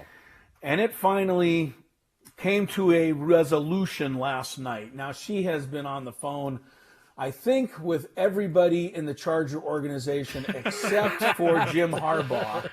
Oh, she talked to Dino? I don't think J.K. Dobbins returned her phone call, but believe me, she has tried. And I must say that I don't necessarily think this is the, quote, Chargers' fault. It's not. But they work with Ticket Master or Ticket whoever, who then sells the parking spots. And it is the unbelievably stupid company policy of that particular business that says once you purchase parking, you can't get your money back. What? Well, we don't understand this because we now can't go to the game. Lori has not, so she gave up on the Chargers because the Chargers really can't do anything about this, other than the fact that the Chargers ought to know that the company they're working with is treating their clientele the way they treated us, right? But yeah, they said absolutely not. You don't get your money back. You have parking. If you go to the game on that Thursday, you'll be able to park. But if you don't go, too bad. The $68 is lost. And you know, my wife doesn't like to lose. So, oh, no. You know, nothing terrible has happened.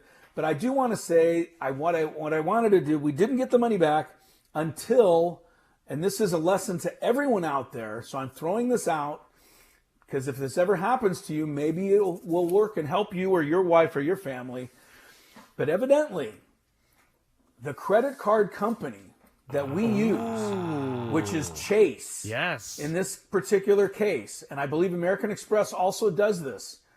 If you get jobbed out of your money in a situation like this, they will repay you, and then they will go after the company to try and recoup the $68. Oh, and they got some bloodhounds too. And they've got Don't some mess with the credit bloodhounds. card companies, dog. No.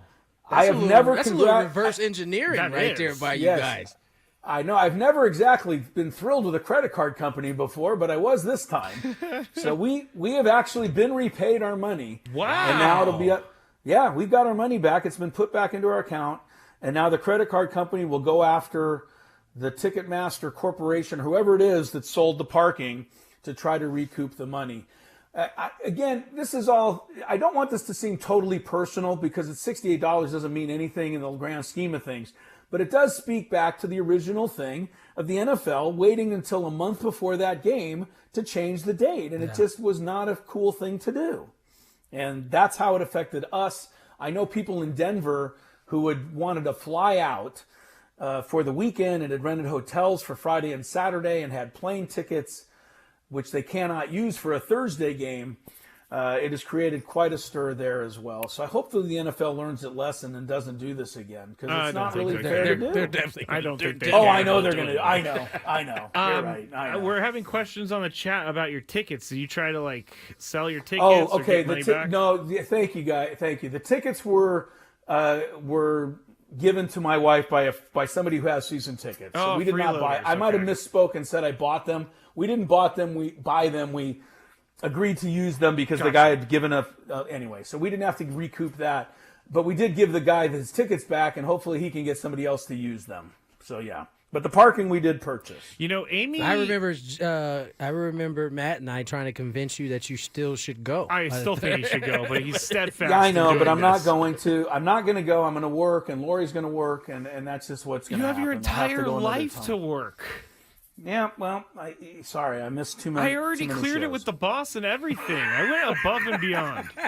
It was very nice of you, but it's not. I Clearing have it other with the things. boss for you, Yeah. Chris. I have a couple of other engagements that evening that I can't really. Oh, miss yeah, that's right. I anyway. You know, saying walking Kylie can wait. I'll go walk Kylie so you can go to the game. I don't want her in your control at any time. What are you talking about? I would be such a good You have her caretaker. off the leash, running around. Right, she'll be rolling in dog poop before too long. The dog stuff has gone out of control, guys. I wasn't even in the middle of this one the other day, but You just were witness. I think it's wherever you go. it really is. But this woman who never has her dog on the leash, she did not like that someone asked her to put the dog on Someone the leash. just straight up said, "Hey, ma'am, could you put your Yes. dog on the leash, please?" Well, this dog is very nice. It doesn't do anything. But yeah, he did that. He said, "Hey, can you put your dog on the leash?" She's like, "Why?" The guy goes, "Because it's required." And that just set And off. she just stood there and looked at him, and he looked at her, and then I was sitting there, so I walked the other way because it was so awkward. Gotta go. See ya. Yeah, it was really awkward. But How much longer before Bravo puts out a show, The Real Dogs of Carlsbad County, and Straby's in on that show? Amy Shouldn't be Trask, too much longer. former NFL executive, went on a pretty big rant about how the NFL is totally in the wrong for this, and they need to reimburse every person that cannot make that trip for their Good. entire trip. Amy Trask, It's not friend, gonna That's good. friend Thank of the you, show. Amy. Friend of the show, Amy Yeah. Trask. Yeah. But She was going No, in we're- on. yeah. She was going in on Whitlock too the other day. Really? He had a guest. I guess someone tweeted out about. I guess that there were 3 women for maybe the SEC championship game that were doing the pregame cover. Somebody made a kind of a sexist remark on there, and Whitlock kind of followed up with it, and then Doesn't surprise me. and then she kind of chimed in on both of them. So, yeah, Amy's not afraid to say her No. piece for sure. But- I mean, you don't Well, get to she's be a- she's you a- don't, but you you don't know get what? to be an NFL executive For as Al a Davis. woman Right. and not speak your piece. You know what I'm Well, saying? look, she's 100% right, though. She is. She really is. The NFL shouldn't be able to do this and affect people's plans. Mine is a very small example of why that's a problem. Anybody traveling from Denver for that game, that is a major expense that they're probably not going to be able to recoup. Yeah, so. flexing usually isn't an issue because it's usually a time difference, maybe 1:30 to 7:30 or vice versa. But when you start changing days, especially with the NFL, in baseball, if some days got changed, I mean, generally you're in the city for 3-4 days, however that may work. The schedule, you may have to come back. I don't know how it goes, but you typically, they don't change days unless there's weather that changed it. Otherwise, they might change times, but not days. Is this the only sport that it happens where they can change the day? I'm pretty sure. Can't think of anything. Tony, before I go, I want to get your thoughts on LeBron James. He has been given an extended leave of absence by the Lakers. I will say this, the Lakers, because of the NBA Cup and the way the schedule goes, only have 2 games in the next 10 days. Right. So it's a pretty good time to get him some time. But J.J. Redick really wouldn't give any details other than to say it's for personal reasons. So, of course, that lets everybody's mind run away with them, as to what that might mean. But I hope it is something to keep a little bit of an eye on, I guess. I don't know that there's that much, but people are going to overreact to this. It's a damned if you do, damned if you don't, right? Because if he just says, you know what, he's old, I needed to give him some time. He's not here.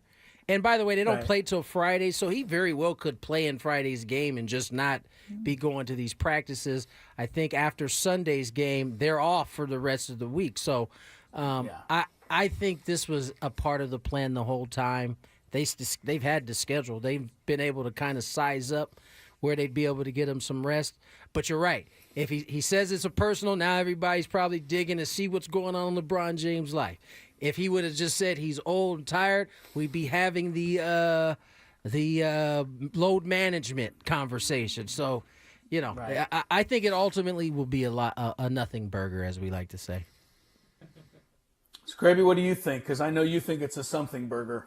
I don't think it.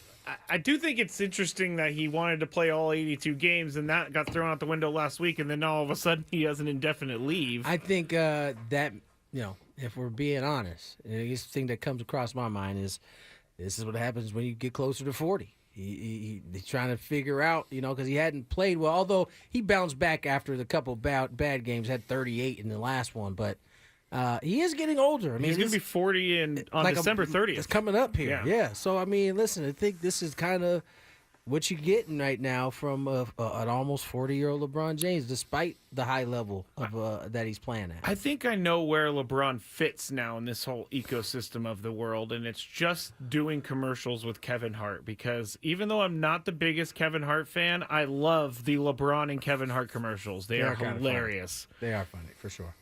I can go play the NFL. They're looking for a guy who can run the 40, not who is 40. Indeed. He is 40, but he's still one of the top. What would you say, Tony, officially in your mind? Top 15 in the NBA? Top 15 player? Definitely easily top 15. He Top still 15. might. At the age of 40, he still might be one of the top 30 athletes, like in all sports. Yeah. At 40, it's pretty He impressive. is leading a team. It is impressive. Is it me All or right, you, Chris? Tony and Scraby got you the rest of the way. Although I'll make a guest appearance during the Big Five. Enjoy the final 2 hours of Gwynn and Chris coming up next. 97.3 The Fan.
Here we are in the 4 o'clock hour. Tony Gwynn Jr., Matthew Scrape.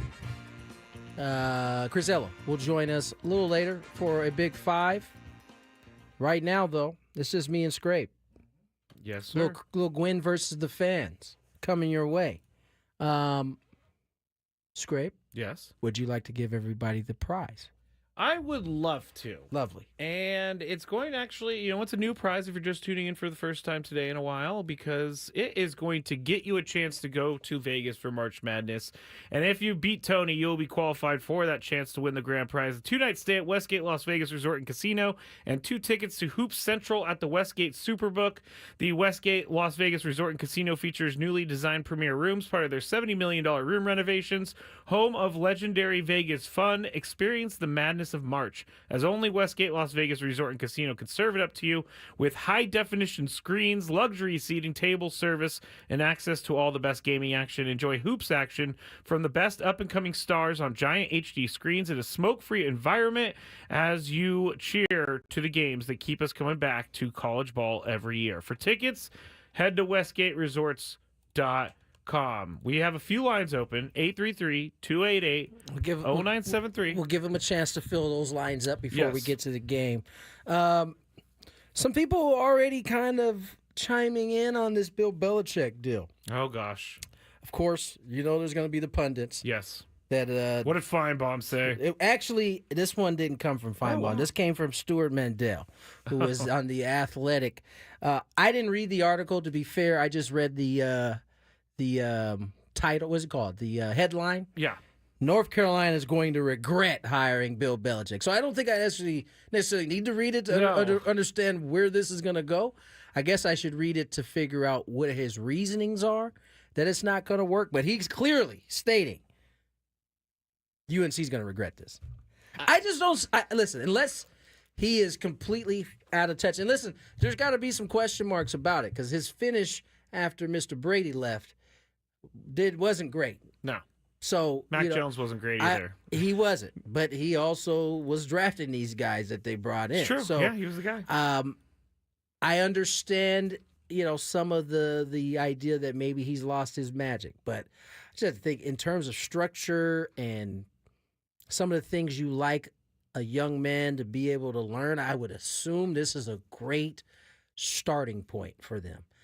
Yeah. I don't know if that means translates into a lot of wins at the college level, but I just have a feeling that you will have young or boys turning into young men in that program. I think you're right. And I think, as we've said, he has said he wants to turn it into NFL training camp, basically. Because remember, Bill Belichick would cut you if you showed up late. There was and it didn't matter who it was either. He was having issues.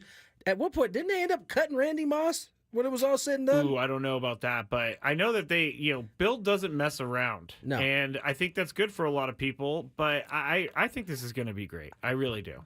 I know there does have to be a little wonder how this is going to work with the new age kid, but we will shortly find out. I think the new age kid is going to be like, I'm Bill Belichick. You think they're going to see this as a benefit and as kind of like us adults are looking at it? Yeah, because I think they will. Especially if he really is funneling players into the NFL, he has all the contacts. He can bring all the scouts to their practices. You would have thought that was true about Nick Saban, but he seemed to sour on this idea that some of these kids were kind of dictating the way it was going to go. I think Bill knows the deal going into it. Saban it was changing on Nick Saban. He absorbed it, and so it changed on him. So that's why it's different. Yeah, but Bill I knows going in. And I'm surprised that North Carolina is only paying him $10 million a year. I know, I kind of got off. It feels like a little cheap right there. Feels very cheap, but 3 years, $30 million? I guess we should find out who the highest paid college coach is and how much they're making. Probably Jimbo Fisher. He was up there. Let me see. Kirby Smart's got to be up there too now highest at this paid point. college coach football. Let's see if it comes up with it. Oh, okay. Mark Stoops' name. I don't even know where he coaches. Mark Stoops. He doesn't even coach anymore. Mark Stoops, not who was the other Stoops? The guy who coached Oklahoma forever, Bob Stoops. Oh, that's Bob. Okay, Mark is at Kentucky, right? Mark is at Kentucky. He's the 10th highest paid college football coach. 10th? What is he getting paid? $9 million. So that puts Kirby Smart's number one, 13 mil. So he's being highly paid. He didn't get off that. They didn't get off that cheap. No, he's being paid very well. All right, let's jump into some Gwynn versus the fans. If you had one shot, one opportunity to take down the human almanac himself, Howdy do. now is your time. Listen to me, this guy is dangerous. Now is your opportunity to win a prize. Well, I hope you know what you're in for. Chris versus the fans starts now on 97.3 The Fan. Real quick. We have to address the elephant in the room. Do you think he's gonna have problem recruiting young people? No. His girlfriend's 24 and he's 72. So obviously he's got some young spirit in there somewhere. I've heard from many people. Young spirit? Yes. Love that. I've heard from people who actually played from him, like former players, that say that he is one of the funniest, most fun guys you can be around when he's not coaching. You can kind of get that sense listening to him on like the Manning cast. He's very dry. He's super dry. He's always got that like wry smile on his mouth. Dry people usually have a good sense of humor. Yeah, like he's the guy who'll make a uncomfortable joke and everybody will be like, "Whoa, Bill just said that." So, all right, let's get. Oh, I need to read the rules. You have to make it through 3 questions. Each question will get more difficult. If you get the question right, you move on. If you get the question wrong and Tony gets it right, you're eliminated. But if Tony gets it wrong, then you move on to the next question or you win. If you're a first-time player, let us know before you get into it, and you'll get that first question for free today. Chris versus the Fans is presented by SD Fat Loss. Lose 20 to 30 pounds in just 60 days. Visit sdfatloss.com to schedule your free consultation. Yesterday, I believe we were one and done. You better hope we're one and done with these questions you got up here, buddy. I know. I was meaning to work on these going into this segment, but we're going to hope. You better hope for one I got and some done. in the top of my head that we can draw upon, but they're not going to be great questions. Who's our first contestant? Our first contestant is going to be, let's go with Danny. Danny, welcome to the show. Happy Hump Day. Hump Day. Happy Hump Day. All right, Danny, you ready to go? Let's do it. First question. Here's my hard-hitting question of the day. According to the Christmas song, what are roasting on an open fire? I believe those are chestnuts. Chestnuts roasting on an open fire. Jack Frost nipping at your nose. Okay, I'm done. Very good. I don't not have a good voice. I don't have a good voice. Here we go. Question number 2. Get me out of here. What Nippon professional baseball team did Roki Sasaki play for? Oh, gosh. I've read this 100 million times in the last month.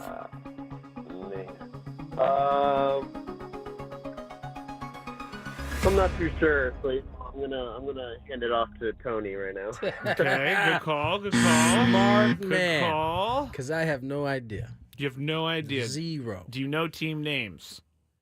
The Nippon, what is it? The Nippon. Can't give you that. I don't know any. No, I don't. The Ham Fighters. Yeah, Nippon Ham That's Fighters. the only reason I know is But I Ham don't Fighters. know if that's the team, though. It's not. Wow. All right, here we go, Danny. It was actually the Chiba Lotte Marines was the team that Roki says. Danny goes, All right. Third and final question. You get this right, or Tony gets it wrong, and you're qualified for Las Vegas. Who holds the Padres' single-season record for home runs by a first baseman?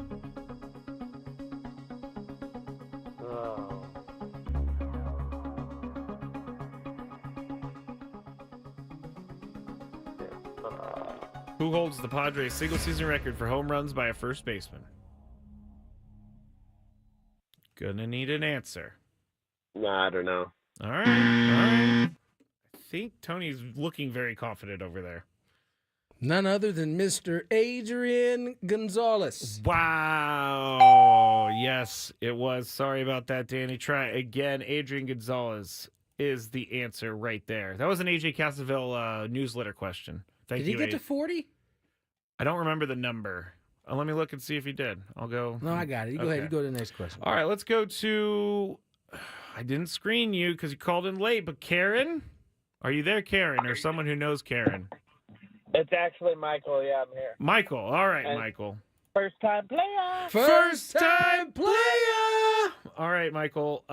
Quick question. How old are you, Michael? 38. 38. Okay. That promise you it has a reason. I have a reason for asking. I sure hope so. Because I'm going to ask you this question, and it falls in the wheelhouse. In the movie Jingle All the Way, what toy is Arnold Schwarzenegger trying to secure for Christmas? Turbo Man. Yeah! I knew it! I knew you would know that. That is one of the best Christmas movies out there. Turbo Man. Him and Sinbad fighting over it, and then Sinbad, yeah, it's just hilarious. I love it. Have you seen that movie, Tony? I have, but I don't remember. It's been a while? Yes. All right. Obviously, Michael's seen it. So, Michael, you are on to question number 3. Here we go. What year was Tom Brady's rookie season?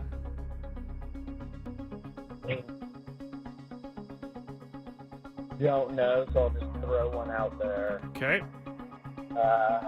2011. 2011.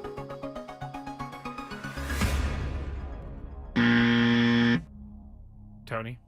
I'm going to say it was my first year in college.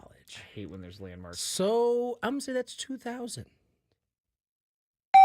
Wow. All right, Michael. I'm sorry about that. Thank you for playing. And fantastic job getting Turbo Man. That was good. That was really good. Michael hung up faster than I could even put him on hold. Sorry, Michael. All right, let's go to Mark in San Diego. Mark.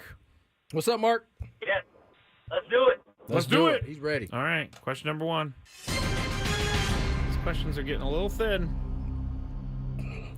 What NFL team drafted A.J. Brown? Oh, no.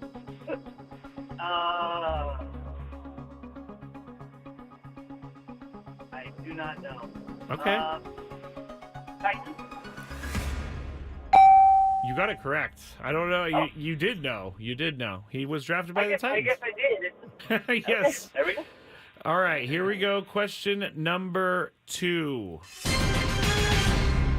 I'm particularly fond of this question for some reason. The Bears have lost 7 games in a row. What team did they last beat? That would be yours and mine, San Francisco 49ers. They did not. What? They did not win against the 49ers. What was the question? Oh, it just feels like they did. What are you talking about? They won 38-13. What was the question? The Bears have lost 7 in a row. What team did they last beat? Oh, my gosh. Who was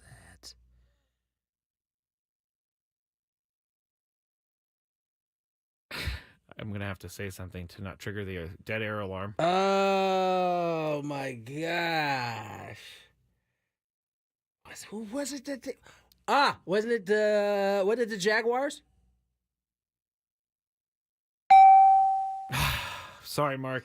I'm really sorry about that. Thank that you was so after much for playing. like 3 straight games of they did something to bungle it. Yeah, Caleb Williams had a really great game that game too. I think he scored like 30-something fantasy points. I didn't start him. I remember that.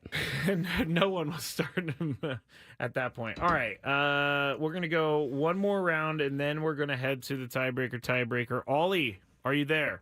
Yeah. What's up, Ollie? All right, Ollie, here we go. Question number 1. I don't know if I asked this, but oh well. Which team did Oregon beat in the Big Ten Championship over the weekend? Oregon.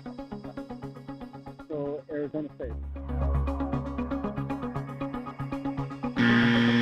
Sorry about that. Tony? They do have a state as a part of their name, but it was Penn State. Correct. Sorry about that, Ollie. All right, we're going to the tiebreaker. Tiebreaker. Who should? What player have we talked about How today? about we don't have to play it. I Okay. got one. Delino DeShields. I've heard the name, but that is so random. I love it when you guys have these random dudes. Delino DeShields. All right. I have him right here. He played 7 seasons. Is that him or a different? Is that That's his son. Okay, I figure. Okay. Delino DeShields. I'm gonna have to say senior, maybe. Oh, I did type in junior. Autocorrected. Of course. I'm pretty sure Delino played a lot more than There he is. Boom. All right. He played 13 years. We are going to get a contestant, and then we're going to play this tiebreaker. Let's go to Arnold in Mira Mesa. Arnold, are you ready? Do you know how to play this? Yes, I do. All right. I'm just going to quickly explain it. I'm going to give Tony, or I'm going to ask Tony a question. He's going to give me a number. Arnold is going to guess whether the actual number is higher or lower. So 13 seasons. How many RBIs? 13 seasons.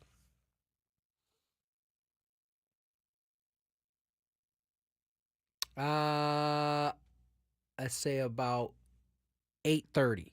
830. Arnold, is the actual answer higher or lower? Lower. Lower. Correct.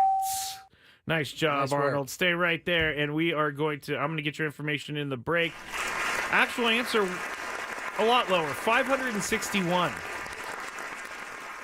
Why did you think of him? I don't know. It just came to mind. Just came to mind. All right, that's all good. All right, Arnold, good job. Stay right there. Let's get to break. On the other side, more Gwynn and Chris.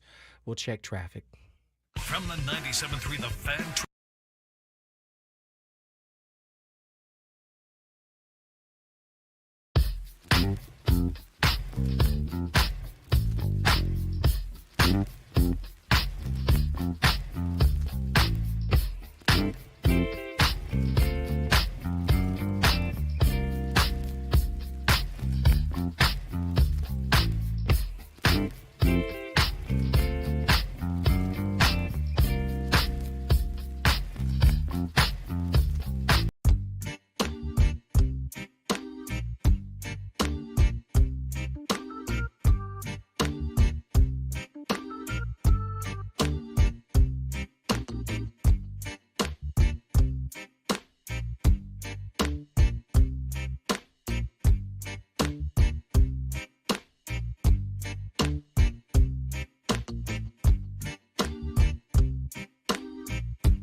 Welcome back to Gwynn and Chris, 97 through the fan. Chris Ello off right now to call the Aztecs women's basketball game. Tony Gwynn Jr. here. We've just been covering the winter meetings. Day 3, they're finally closing down. And I have the NBA Cup on in here because I want to see if the Knicks fans trash talk Trae Young while they're playing at Madison Square Garden. Oh, so they will. We'll update you on that. Real quick. Yeah. According to John Heyman. Ooh. Padres are listening to trade offers on Cease, Arise, Bogarts. Bogarts? That's what it says. Okay, I mean, that would be much needed to get that contract off the books right now. But that's part of the creativity. Does Bogey have a no trade clause? No, I don't believe so. Oh. No, I don't believe so. I thought that was just like a given. You sign a big free agent contract, you get a no trade clause. No, it's not a given. Huh. Not a given at all. That's what Alden was referring to in terms of kind of the creativity. No one mentions Anders' name at all. Never. So That's the first time I've heard about it. I mean, the contract to me seems like it would be too hard to move it, but we'll see. But Arise, he mentioned him earlier as well, which I know that would, not make you guys happy, but it would. But listen, it didn't make me happy they moved Soto, but I was happy with the results. True. So you gotta wait. Ultimately, of course, I would hate to see a good hitter, a great hitter like Luis have to go. But Padres are in a position where they kind of have to do what they have to do in order to keep the team competitive. I actually saw this on MLB Network earlier and took a picture so we could talk about it, but they had a hypothetical trade, and poor Luis Arraez is part of it on the way back to the White Sox. But they're saying Andrew Vaughn, first baseman, and Luis Robert Jr., in return for the White Sox, they get Luis Arraez and they get Leo Dallas DeVries. For Luis Robert Jr.? No. Okay. I mean, so that's assuming that you're going to move Merrill out of center field. That's a good point. You give it up to DeVries in that trade? It doesn't seem like the right trade to give it up. Nah. That's a hypothetical. I'm going to pass on that hypothetical. Okay.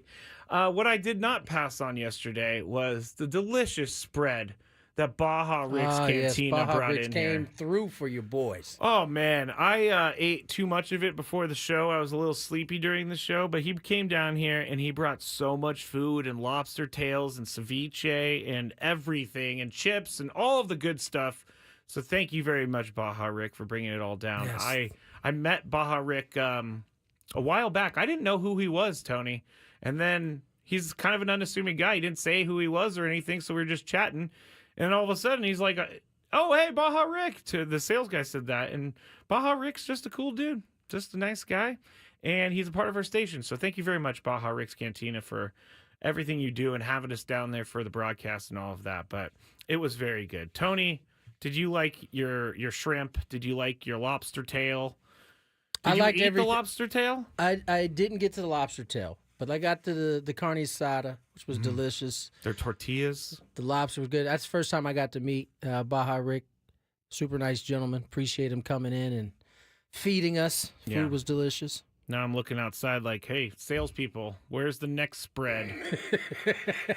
I brought in my broccoli and turkey meatloaf yesterday, and I was going to eat that, but then I saw my surf and turf that I had in the fridge, and I ate that instead. So. Smart man. Alex Bregman, still out there. Do you think he's going to return to the Astros? Because I do. Some people think the longer he's on the market, the more he returns to the Astros.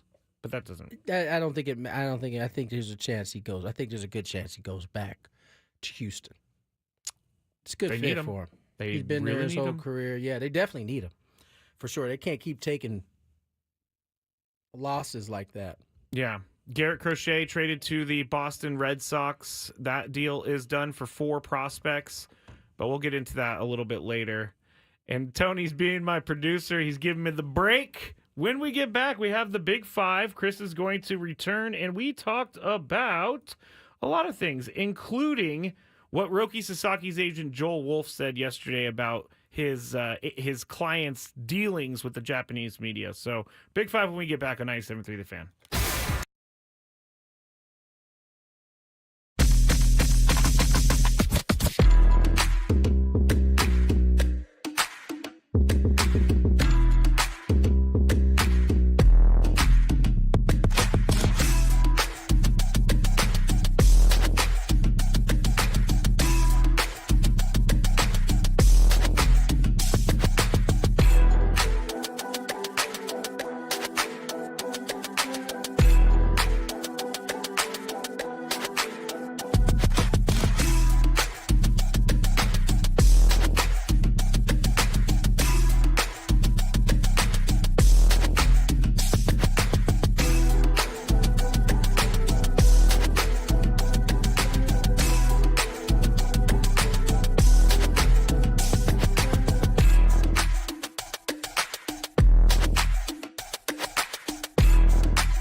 Three to Fan is brought to you by Buffalo Wild Wings. Buffalo Wild Wings is football. Head to your local Buffalo Wild Wings and try their new maple chipotle sauce with rich maple sweetness and a mild smoky chipotle heat. Or, for a bit of kick, check out the new Cajun sauce for a rich blend of spicy and tangy pepper sauce.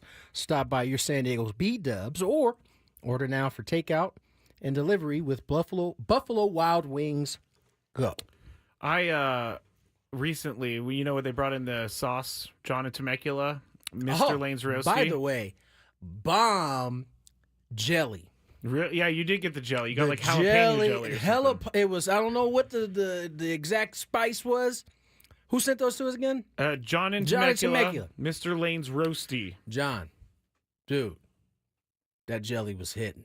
It was good. Tony is I like went through no joke. All three of the little joints you sent me. Very, very impressive, I might say. Salsa was bomb too as well. Yeah. All of it was good, and I took some of the hottest stuff you had. So yeah, I took home the Ghost or the Carolina Reaper salsa. That was the hottest one, wasn't it? Yeah, and I'm just a glutton for punishment. I put it on my eggs one morning, and for like 30 minutes after that, walking the dogs, I'm like, man, my mouth still hurts. I should not be doing this for breakfast. It was really good, man. Yeah, really good. We actually used some of it for Thanksgiving. The jelly, right? My wife made a charcuterie board. We got that was some of the jam we used. We had some different jams out there. Thank you, John. Shout out to John. John's Shout out to John and Temecula holding it down. Generous guy. Yeah, for very sure. generous guy. All right, we have the Big Five with Chris, but first, traffic is not ready yet, so we will get you traffic. We'll get you traffic after. We're gonna have to, but first, the Big Five.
Apparently, it's really, really. It's not. It's what am I trying to say here? It's a taboo thing to leave early if you're a Japanese baseball player.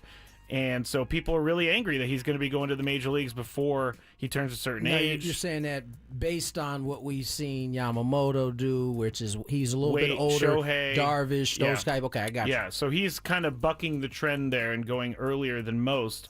And his agent said that it's been hard for him. So, Chris, do you think this is something that would worry teams?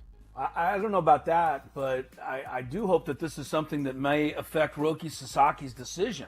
I mean, after all, who is the nicer media than San Diego? We are wonderful people here. We love all of our athletes. We treat them kindly and fairly. Sometimes at the behest of the fan base, right? I think and that's right. Sometimes the fans want us to be meaner even. So that's how nice we are, Roki. So if you're out there listening, come on to San Diego, where we will gladly put our arms around you. I know one thing, and Tony's seen this. I mean, the media that travels with Ohtani is it's absolutely unbelievable. Now, is that only because of Ohtani or is it because of the Japanese thing? I'm not 100% sure. But then you look at the Darvish media, and it pales by comparison. But he still has his own media contingent.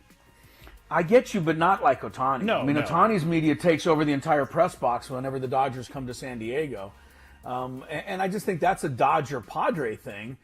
And so I'm hoping Sasaki will want to go somewhere where it's quieter. I hope this is a good sign for the Padres. Tony, do you think this is something that would worry teams? I'm going to learn how to talk the rest of the Big Five, I promise. would worry teams in terms of what? How he can handle pressure situations, maybe criticism, public pressure. No, it's one thing when media is being critical of you.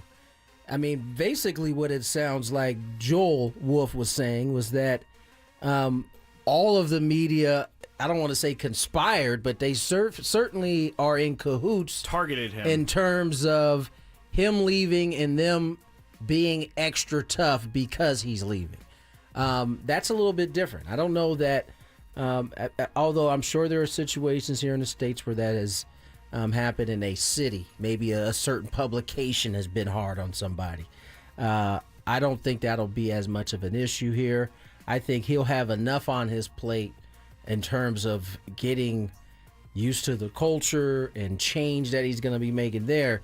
So I just don't see that one being as big of a deal for him. Hopefully, as Chris said, if it is, it's in the terms of where he wants to land. And I think Chris put it perfectly. San Diego would be a wonderful spot.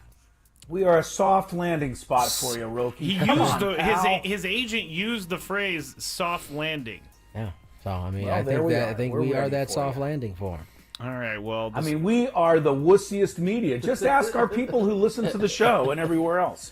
yes, I said this last night. You guys came at me for not being hard enough on the players. Now, what you got to say? Here, That's right. Roki, on the at the Scraby Gazette, we're going to be very nice to you. Okay. Number 4. Now, the agent for Cardinals third baseman Nolan Arenado said yesterday there is ongoing discussion with the St. Louis front office as it relates to a potential trade. He is actually saying that he's willing to switch positions to help facilitate a deal. Arenado is willing to move to first base, which we know sometimes isn't the favorite thing for players, but he's heading into his 13th Major League season and is not the player he once was, but a team is absolutely going to bring him in. So, Tony, is Nolan Arenado a Hall of Famer? Not first ballot, but as is Hall of Famer. I'm gonna say not quite. Okay. He needs to do a little bit more. And I need to see his numbers. I hate this question because, Okay, I gotcha. unless I got it in front of me, I'm just gonna say off the top of my head, no, not yet. Okay, for his career, he has... How many hits he got? How many hits does he have? The internet needs to go a little bit faster. Are you on Baseball Reference? I'm on ESPN.com. Oh, there you go. That's why. That was the first Well, thing I that's why saw. you're being slow. You got to learn how to do this. 1,826 hits. Okay, how many RBIs? He's got 1,132 RBIs. He's got 341 home runs. Let's see, maybe stolen bases in the 28 stolen bases his entire career. What? You're not talking about no stolen bases with Arenado. Okay. No, I'm gonna say no.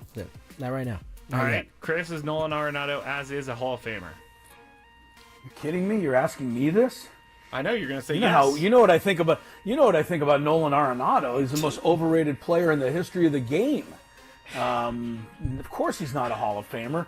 He would be a Hall of Famer if the Hall of Fame was only for defense, but it's not. And despite getting to spend half of his career in Colorado, which was always an argument against guys like Todd Helton and Larry Walker, I think Arenado's only put up those numbers in Colorado. Maybe that's because the latter half of his career, St. Louis, it's a different story.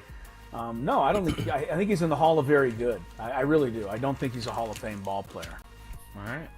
Number 3.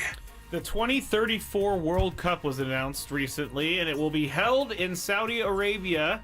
And the 2030 World Cup is going to be held across Morocco, Portugal, and Spain, with 3 one-off matches held in 3 South American countries.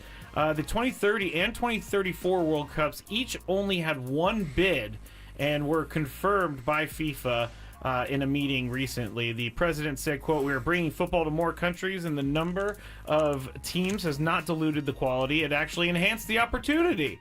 The vote of the Congress is loud and clear," the president of FIFA said. Again, Saudi Arabia was the vote only... of what Congress? The FIFA Congress. Oh, okay.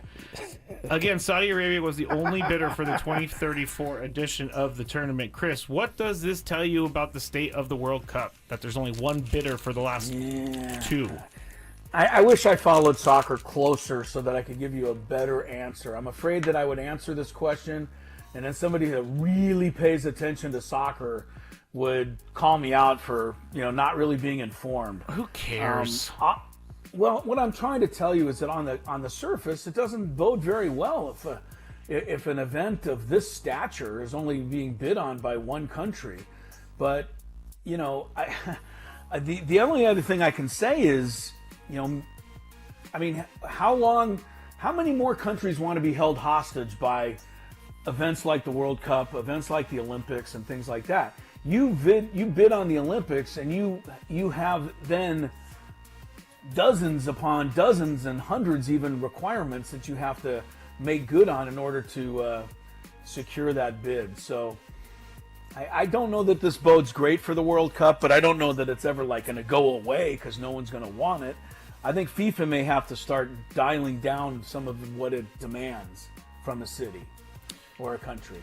Tony, what does this tell you about the state of the World Cup? I would say not good. I think FIFA is kind of, when that whole scandal happened with them and payment to one of the countries that took the World Cup a couple World Cups ago, seems like they've kind of haven't been on the right path since. You mean corruption is bad? I mean, maybe there's some countries that don't want to deal with it. And I think Chris is also right in terms of, being held hostage by, because it feels like the price tag's probably only going up on Olympics and World Cup and those things for a city to bring it in. Do you have the infrastructure to be able to host it?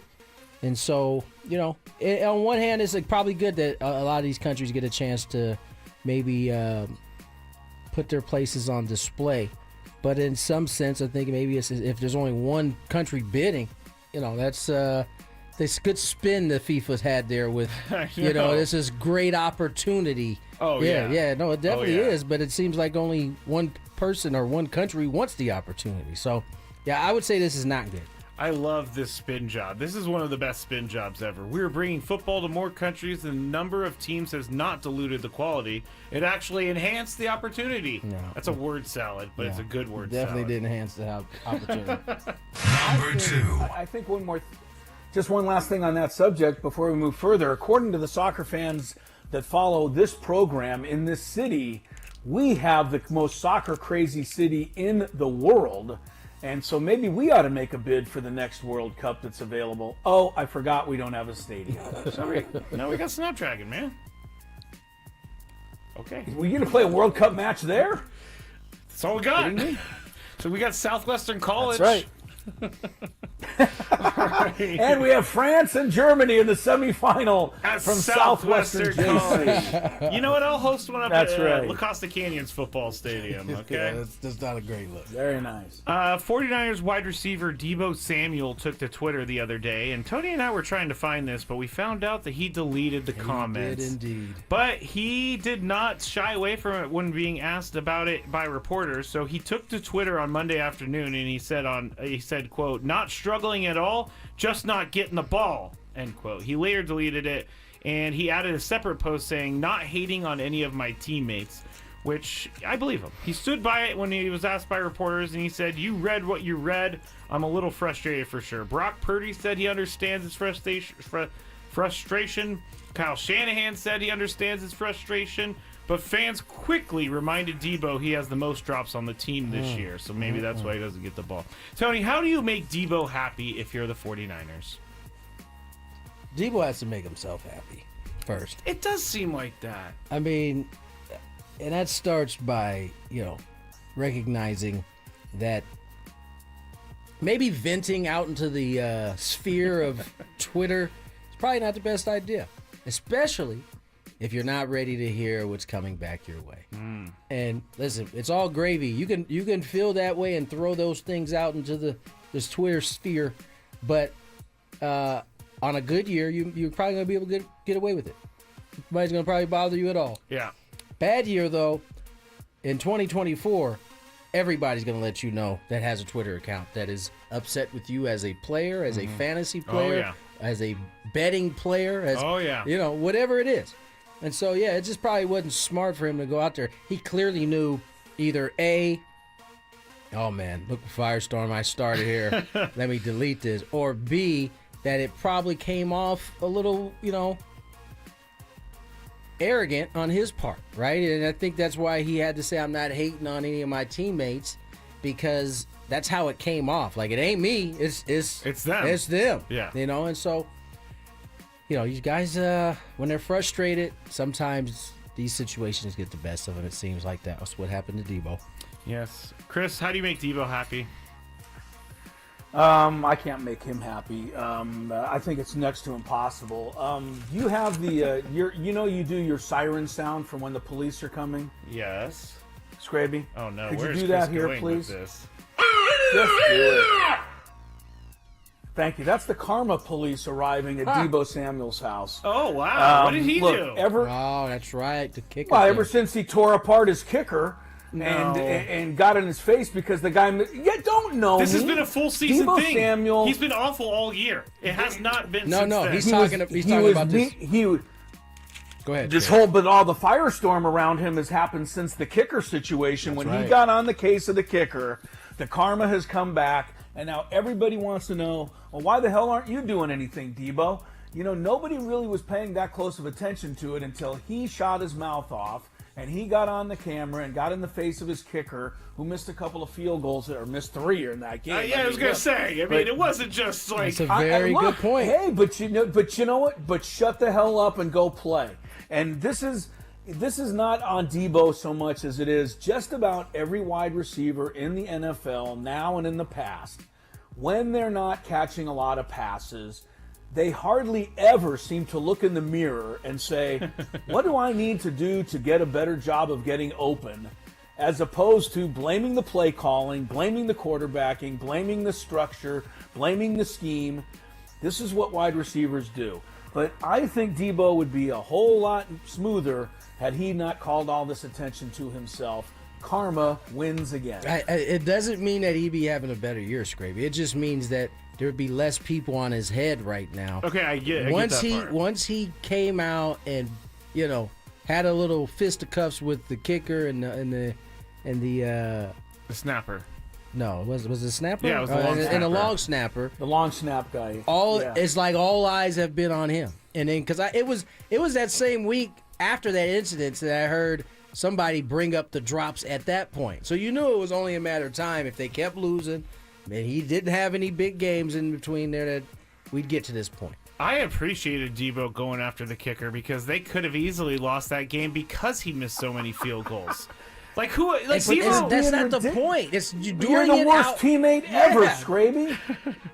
I'm a great teammate. I mean, you're obviously not. If you would go after your own player in a game that he's struggling. I think that he was and that you might being a great teammate is being a great teammate is being there for your teammates when they need you, not when they don't need you. All Come right. on, it's great. It's That's like an that easy JJ one. Watt commercial. It's not about who you knock down, but it's about how many people you can pick up. You guys seen that commercial? Well, Chris doesn't watch commercials, so. That's a nice way of saying it. Yes. In one of the strangest things I have ever seen up for auction, a family who was friends with the Swift family is auctioning off a Christmas card they received in 1993 with pictures of a 3-year-old Taylor Swift and her 9-month-old sibling. Here we go, Tony. Here is the actual photo of what they are auctioning off at Golden Auctions. So it's just literally a Christmas card from the Swift family. And it has baby pictures of Taylor and her sibling. On a scale of 1 to 10, Chris. Who's selling this? A friend of the Swift family who received this back in the day. Okay. On a scale of 1 to 10, Chris, how weird is this? Wait, hold on. How weird is this for the person who buys it? The person who buys it, it's a 12, but the people selling it, it's a 25. I mean, come on. These people absolutely have no lives at all. Okay, here. I would give you a like to scenario. see. Let me give you a scenario. These people are down on their luck. Go ahead. They realize that they can make some money off of this, so they put it up for auction. Yeah, well, find a better way, do better in your life. This is not the way to do it. I can't stand stuff like that. I mean, I'm not going to, you know how I am about, these kinds of collectibles and things like that to begin with. I understand some people love them. They love to be around them. I've never been that way. But I don't understand, digging through the closet and finding a picture of Taylor Swift when she was 3 years old. Now, if you can find a picture of a 3-year-old Taylor Swift holding hands with a 3-year-old Travis Kelce, now you've got something. But until then, this is really not much of an item as far as I'm concerned. Tony, how on a scale of 1 to 10, for the person who buys this, how strange is it?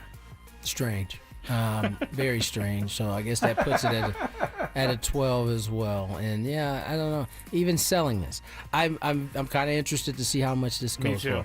I hope it goes for nothing. I hope it goes for a lot less than the folks anticipating to sell here. Let me read the inscription on it. It just says, "Love, Scott, Andrea, Taylor, 3 years old in Austin." Is it not 9 months weird? old, Let me ask you guys a 1992. question. Is it not weird to be making money off of something that was sent to you out of... Well, that's what Chris was saying, but I'm saying maybe this is their only way of getting out of a financial If that's the hole. case, then I'll back off and say cool. But if it's just like, one of those deals trying to get more, and maybe that is If they it. don't need I the hope money, that it's very weird. I hope that is the case, is that they need it. All right. Thanks, guys. That is it for the Big Five. But I bet you anything it's not the case that they need it. I'm going to keep my eye on this. I'm going to create a Google alert for this, and we'll see what happens going forward with that. All right, that's it for the Big Five. When we get back, we'll reset the day. We have some trades to talk about. We got some other baseball stuff to talk about. And at the end of the hour, we got high school basketball to talk about. So stick with us here on 97.3 The Fan.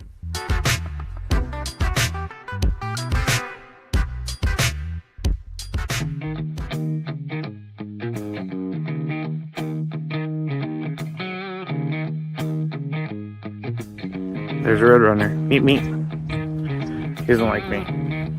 I guess I wouldn't like me either if I was chasing me.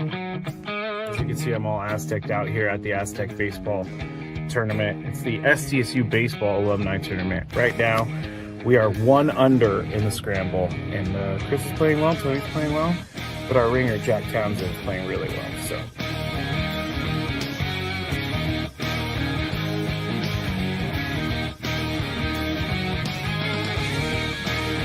So Chris says that he can't play golf, but this is the second birdie putt he's made for us. This time it was like 20 feet. Thank you very much, Greg. But once again, you're hitting some very nice shots as well. I'm not usually complimentary to you, but I can't help but be complimentary. Your shot making today. With my what? Your shot making. You hit some.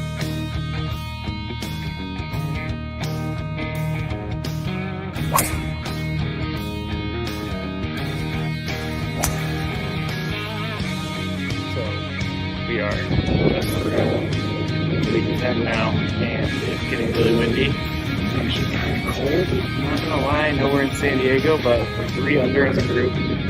We just got off the birdie, and I just hit my defense.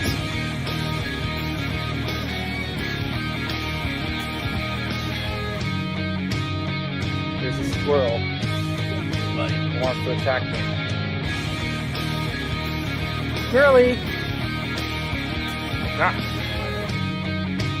We just got our second birdie of the day thanks to this guy. Yeah, a 4-footer after. It was a 5-footer. After our pro drove it 300 to the front of the green and then chipped it within 5 feet. Uh-oh. Gravy, don't feed the animals. Don't feed the animals. I do feed animals, but Chris made a birdie putt. Leaving the golf course. And we ended up shooting 63 once everything was accounted for, since it was a scramble and we had an SDSU golf player, Jack Townsend. He was with us and he did a lot for us. I think we shot 63 because of him, but we all had a good time.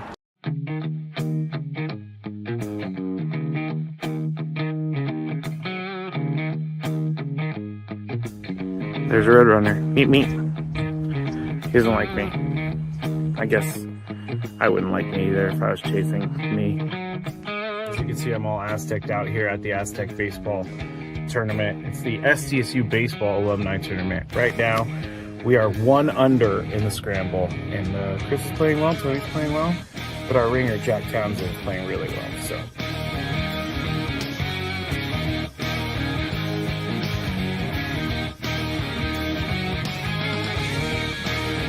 So Chris says that he can't play golf, but this is the second birdie putt he's made for us. This time it was like 20 feet. Thank you very much, Greg. But once again, you're hitting some very nice shots as well. I'm not usually complimentary to you, but I can't help but be complimentary. Your shot making today. With my what? Your shot making. You hit some.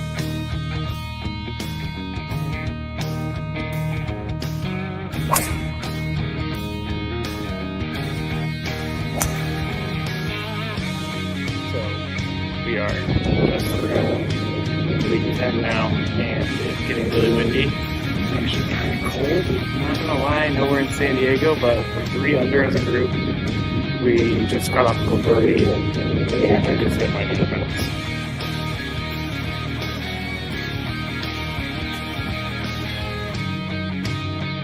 There's a squirrel. He wants to attack me. Squirrely! We just got our second birdie of the day thanks to this guy. Yeah, a 4-footer after. It was a 5-footer. After our pro drove it 300 to the front of the green and then chipped it within 5 feet. Uh-oh. Gravy, don't feed the animals. Don't feed the animals. I do feed animals, but Chris made a birdie putt. Leaving the golf course. And we ended up shooting 63 once everything was accounted for, since it was a scramble, and we had an SDSU golf player, Jack Townsend. He was with us, and he did a lot for us. I think we shot 63 because of him, but we all had a good time.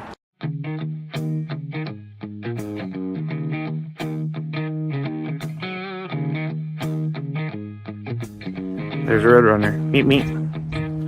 He doesn't like me. I guess I wouldn't like me either if I was chasing me. As you can see, I'm all Aztec'd out here at the Aztec Baseball Tournament. It's the SDSU Baseball Alumni Tournament. Right now, we are 1 under in the scramble, and Chris is playing well, Tony's playing well, but our ringer, Jack Townsend, is playing really well, so.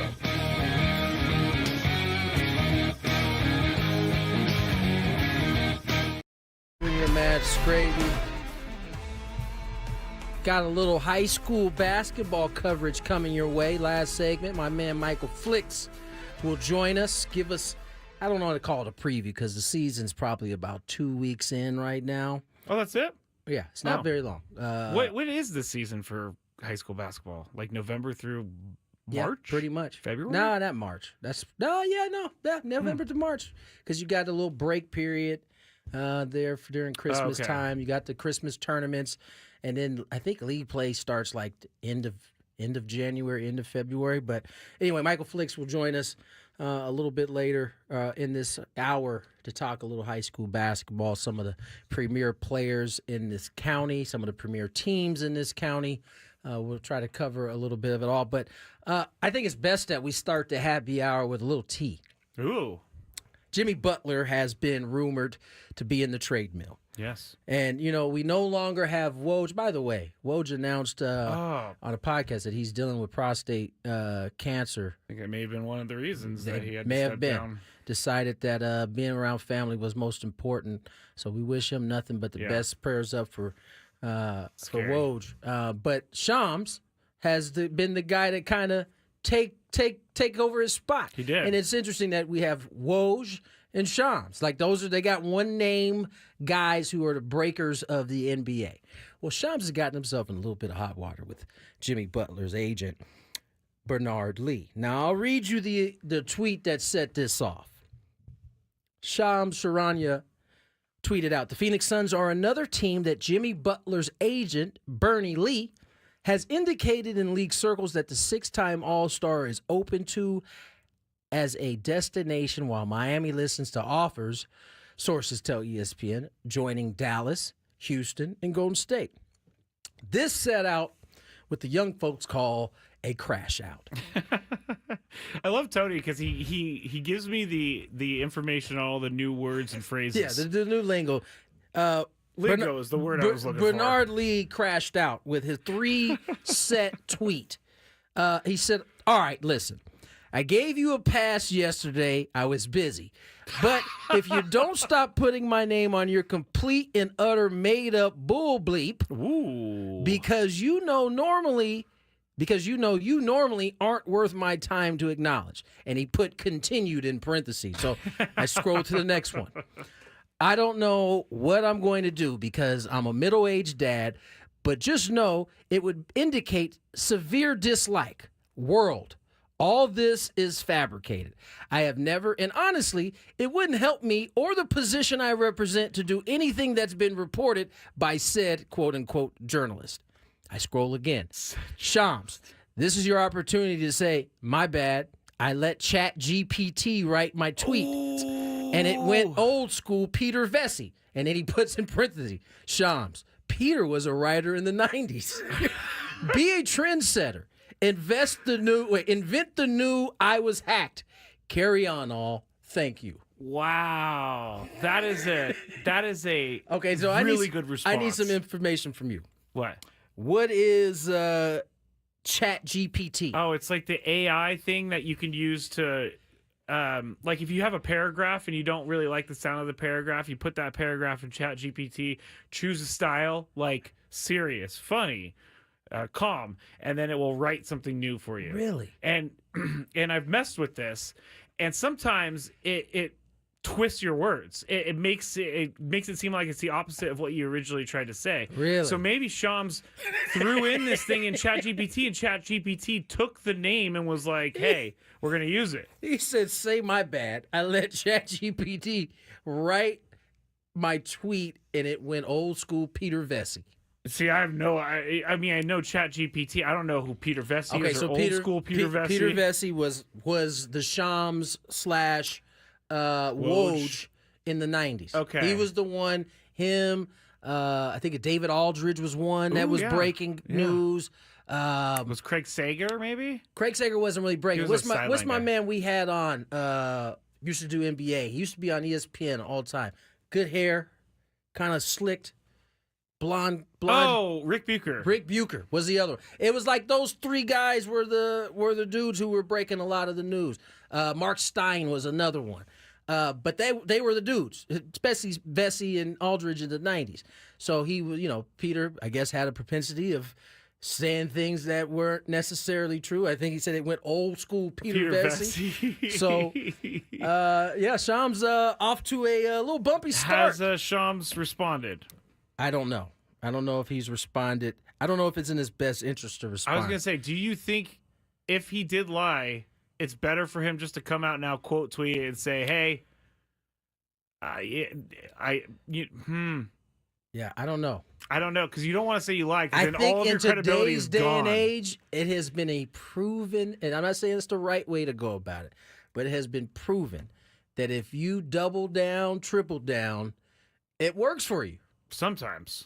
It seems like it works more often than not. And if he just this will go away in a few days. We don't have enough attention span for it to not go away in a few days. Exactly. We're going to forget about this by the time I leave here tonight. Yeah, something else is going to happen in the next 24 hours that this will be not even 10th on the list of stories. ChatGPT, this is the problem I had with Apple. I think I brought it up a couple weeks ago. Apple's marketing their new, what is it called? Not Gemini. What's their AI? It's not Siri. But anyway, they have built-in AI I usually now. find out when I buy a new product what that is. Well, they're marketing it like, and I'm paraphrasing and making it my own, but hey, you're not good at writing? Buy our products and we will rewrite everything for you. And so this is what's happening now. So you could just put it about. Are kids using these things? Oh yeah. My mom's a teacher. She's Can teachers that you can decipher it? Just like we could tell when we're reading AI, they can tell when they're reading AI. That's crazy. Because AI does not have emotion, and you cannot tell emotion. Even because when you write something, whether you know it or not, you're putting emotion. You're putting in there. emotion into it, right? And AI is getting good, but Tony, we're going to get to a certain point where we're not even going to be able to tell what's real and what's not. That's what the scary part is. Very scary. We already have a hard time distinguishing without AI what's real and what's not. Apple Intelligence is what it's called. Okay. And so if I ever get a message from someone and it doesn't read like them, because we've all communicated for the past 7 years. If you were to send me a message from ChatGPT, I would know it wasn't you. What is the Apple thing Apple called? Intelligence. I hope do they have that on their Macs and their MacBooks and stuff? I think on the new phone, the iPhone 16, they have it. I'm in the business for then you'll for a definitely new have it. MacBook Air. This bad boy's. You're definitely going to have it. It's been then. rolling around for I got about 10 going on 10 plus years. Right, this bad boy. Dang! Yeah, that's really good. Yeah, 10 years. That's pretty good for an Apple product. It usually only lasts like 4. And then Hey, you have to buy don't come in here talking crazy about Apple, man. Adam Paul saying it's like Google Translate. It doesn't quite translate correctly, and it's true. Like I tried. That's the crazy thing about this AI kind of technology is that it improves on its own over time. It learns. Like it learns. That's the crazy part. So it knows it's messing up right now, but it also knows in a few years he's gonna have that thing all dialed in. You know what's kind of funny is that I have read tweets before from Jeff Passan and other reporters, and I'm like, did he tweet from ChatGPT? Because it Scraby over here starting no, rumors over here. It was like when Juan Soto's news came out on Sunday. He tweeted out the beauty of baseball is back. And I'm like, that felt like what? That felt like a GPT. He signed with the team for 7 years. It's not the beauty of baseball. That might have just you been in your fields too. That's true. I mean, it could have been, but I'm scared of AI. But if Shams lied, this is a big problem. You can't for him because I mean, credibility is everything. That's the thing, right? Is he's got to be able to his sources, have to be able to be trusted. He has to be trusted, and his sources have to believe. This ain't a dude that's just out here making up stuff. Wonder if he's feeling the pressure from ESPN to he's break stories. He is following a dude that was really good at his job. Really good at his job. I mean, we have a name for when Woj tweeted. He has his own Woj bomb. He has his own bomb. Yeah, and every time he tweeted something, it was usually and I can't big. think of if any occasions that he put something out that didn't turn out to be true. I can't think. I'm sure it happened once, but there weren't a lot of those instances. No, but Shams, come on, man. But my man, I trust you. What was my man's name? Bernard. Oh, Lee. Bernie Lee. Crash out. Love it. Gave him. By the way, seeing reports now that this Belichick deal is more than 3 years. I got 5. See, this is another reason we can't believe our party. So is that an extra 20 to go along with the 2 extra years? Or is it 5 years, 30? I was actually thinking 3 years. If you're just tuning in, Bill Belichick is reportedly the new head coach of the University of North Carolina football team. And they said 3 years. Can you really do anything in 3 years in a college football program? No. Maybe now you can because of the portal. The NIL. The portal, and you see how fast. I mean, Deion did it in 2 years. He's got his team vastly improved. Yeah, that can definitely change real quick. So you can do it in 3 years. I think people question whether he has 3 years. Can he do it in 3 years? Considering how far I don't think he's taking this job knowing it, like thinking, oh well, if it doesn't work out, I'm gonna quit. The 5-year thing I heard that came from our boss Adam. He was the one that told me he saw that. He also told me that one of the rumors is that he only took the job, and Scraby, I hope you got your sit down for this. I'm sitting. Okay. Part of the stipulation that he took this job was that his son had to be coach in waiting. Belichick? Yeah. Okay. Don't know if that's true yet. I mean, this came out yesterday. I mean, we already went over this yesterday. I don't know if it's true, but that is what Adam told me. I took a beating in my DMs about this whole Noah Eagle thing. I never said I dislike Noah. I never said that he was bad at his job. I just said that he had an easier way into the job. Lil Nepo? Is that what you're saying? Lil Nepo? Yeah.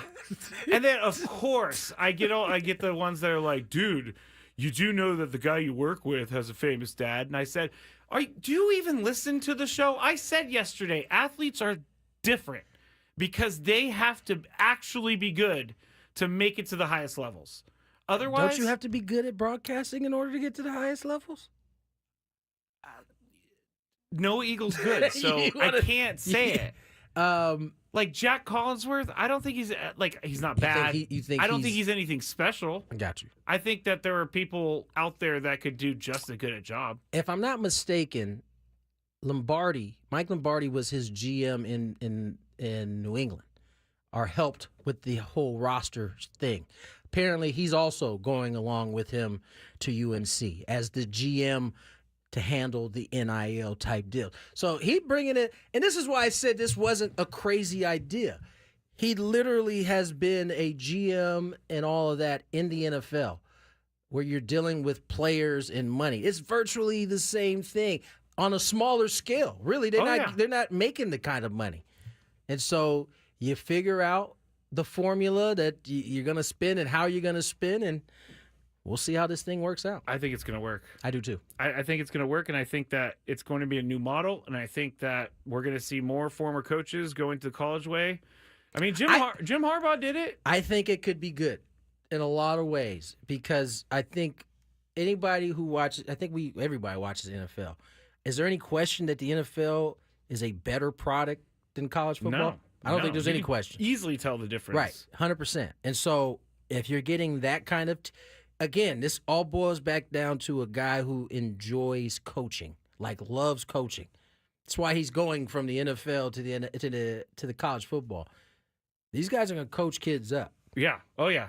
And if what he said is true, that he wants to be able to not only make this a training ground for the NFL, but have guys prepared to deal with the money and all of that comes with it in the NFL. That is probably the biggest issue in all sports, is that the young players coming into the league, and it's changed a lot. I think a lot more teams and organizations are paying a better attention to educating these guys coming in, but getting that at the college level before you get drafted, that makes it easier on the NFL teams. They're not worried about that kind of stuff. Bill Belichick also has a funnel straight to the NFL. He knows everyone, and so these people are going to be seen by the NFL. 100%. And for the ones that he is, at least his tree of coaches is probably as long as anybody. And that point that I made earlier about, Jeff Saturday saying he's probably the only coach that he's ever been around that can literally coach every position. I think that's impressive. That is impressive. I would like to say something about what I said about Jim Harbaugh. An idiotic comment by me once again, because he started coaching in college and then went pro and then went back to college. So someone corrected you on the chat? Yeah, which is fine. Brandon did. Good looking out, Brandon. Stop the misinformation from going out. Well, I never said the order, but I made a comparison, and it was a bad comparison. It's all good, Scraby. Everybody, has some of those moments. There's myself. Real quick, 5 o'clock football hours presented by Buffalo Wild Wings, where B-Dubs is football. Visit Buffalo Wild Wings every Wednesday for half-price apps and $2 off all tall drafts. The Yankees made a trade with the Red Sox. Isn't that kind of weird? What we got? Nobody's. Oh. Well, I shouldn't say it like that. But damn. The Yankees announced they have acquired minor league right-handed pitcher Elmer Rodriguez Cruz and international signing bonus pool money from the Red Sox in exchange for catcher Carlos Narvaez. You wonder if that pool money is the thing that they wanted. They want that pool money so doubt. that they can sign Sasaki. Maybe so. Or go after other international free agents. All right, let's get to break. More Gwynn and Chris on the other side. There's some traffic. From the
Gwynn and Chris with you for 2 more segments, about 37 more minutes.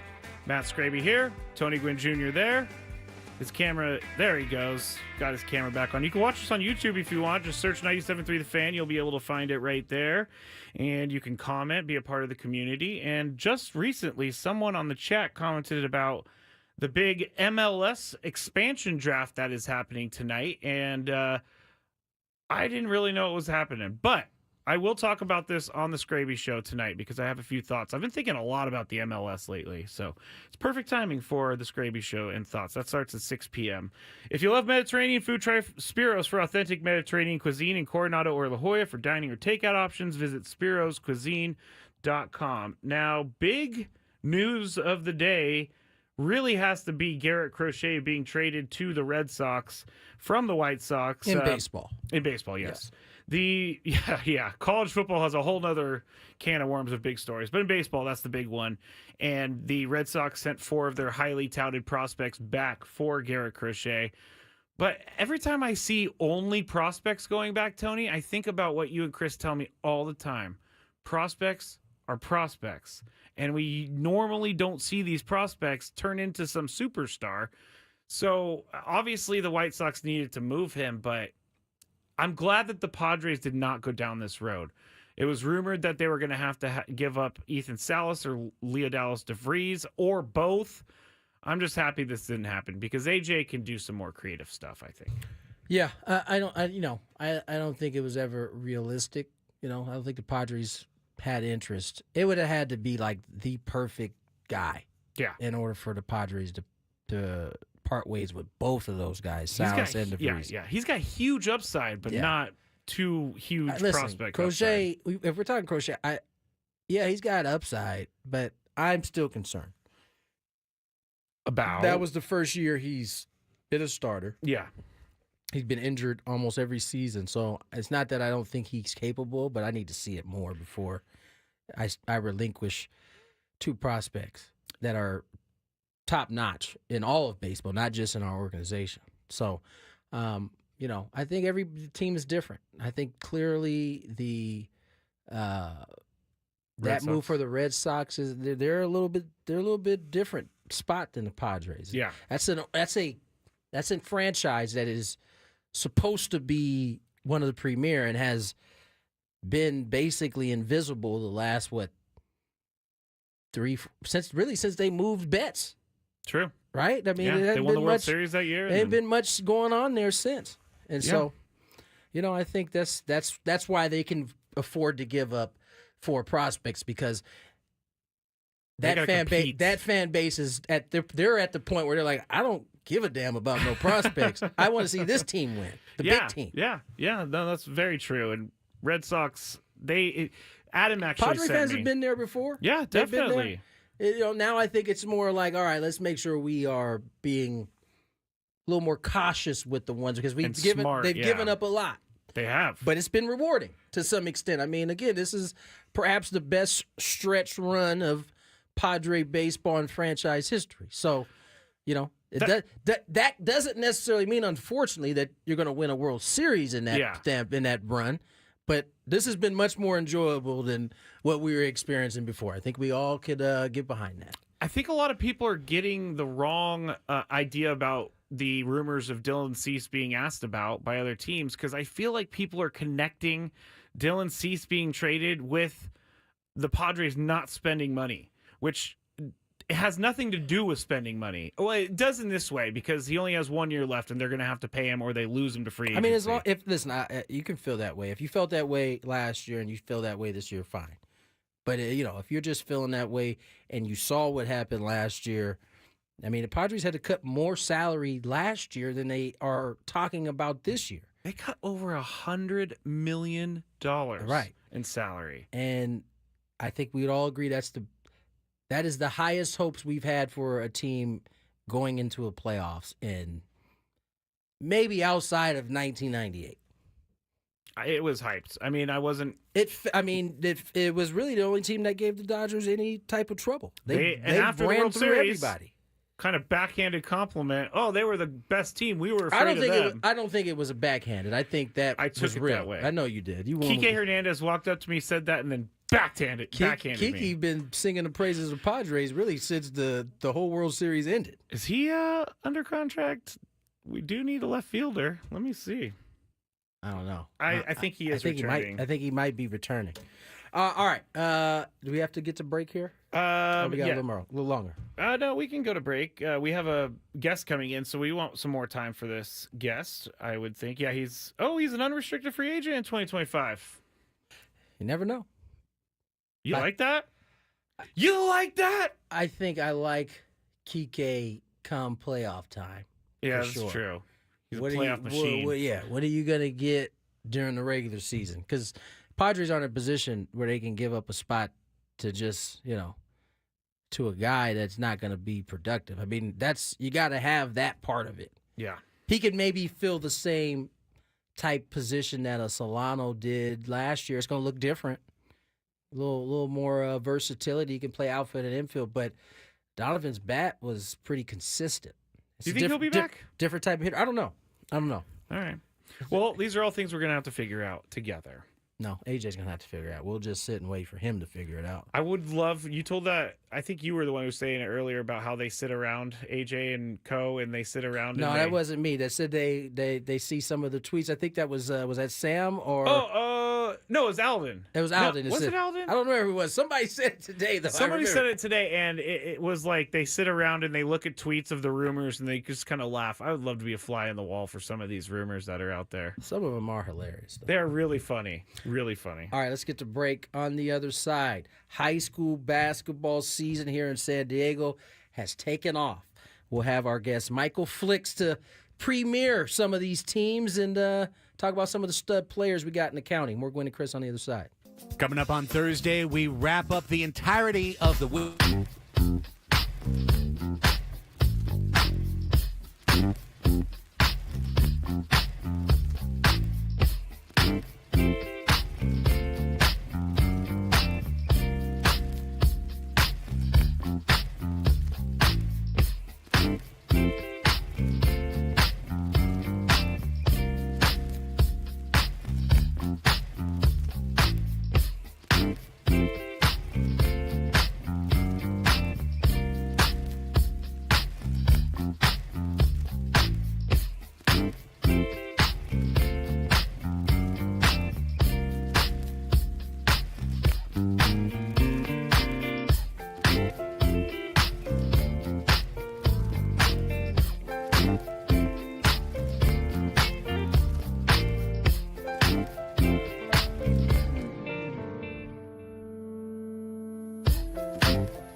Gravy, Chris Ello in Cal State Fullerton. So we're taking you guys to the finish line. Before we get to my next guest and what we're talking about, let's check some traffic. From the 97.3 The Fan Traffic Center, here's Kelly Danick. A couple things going on here, guys. One of them is a collision in the clearing stage, Civic Center Drive on-ramp to westbound 78. A couple vehicles involved there over to the right shoulder.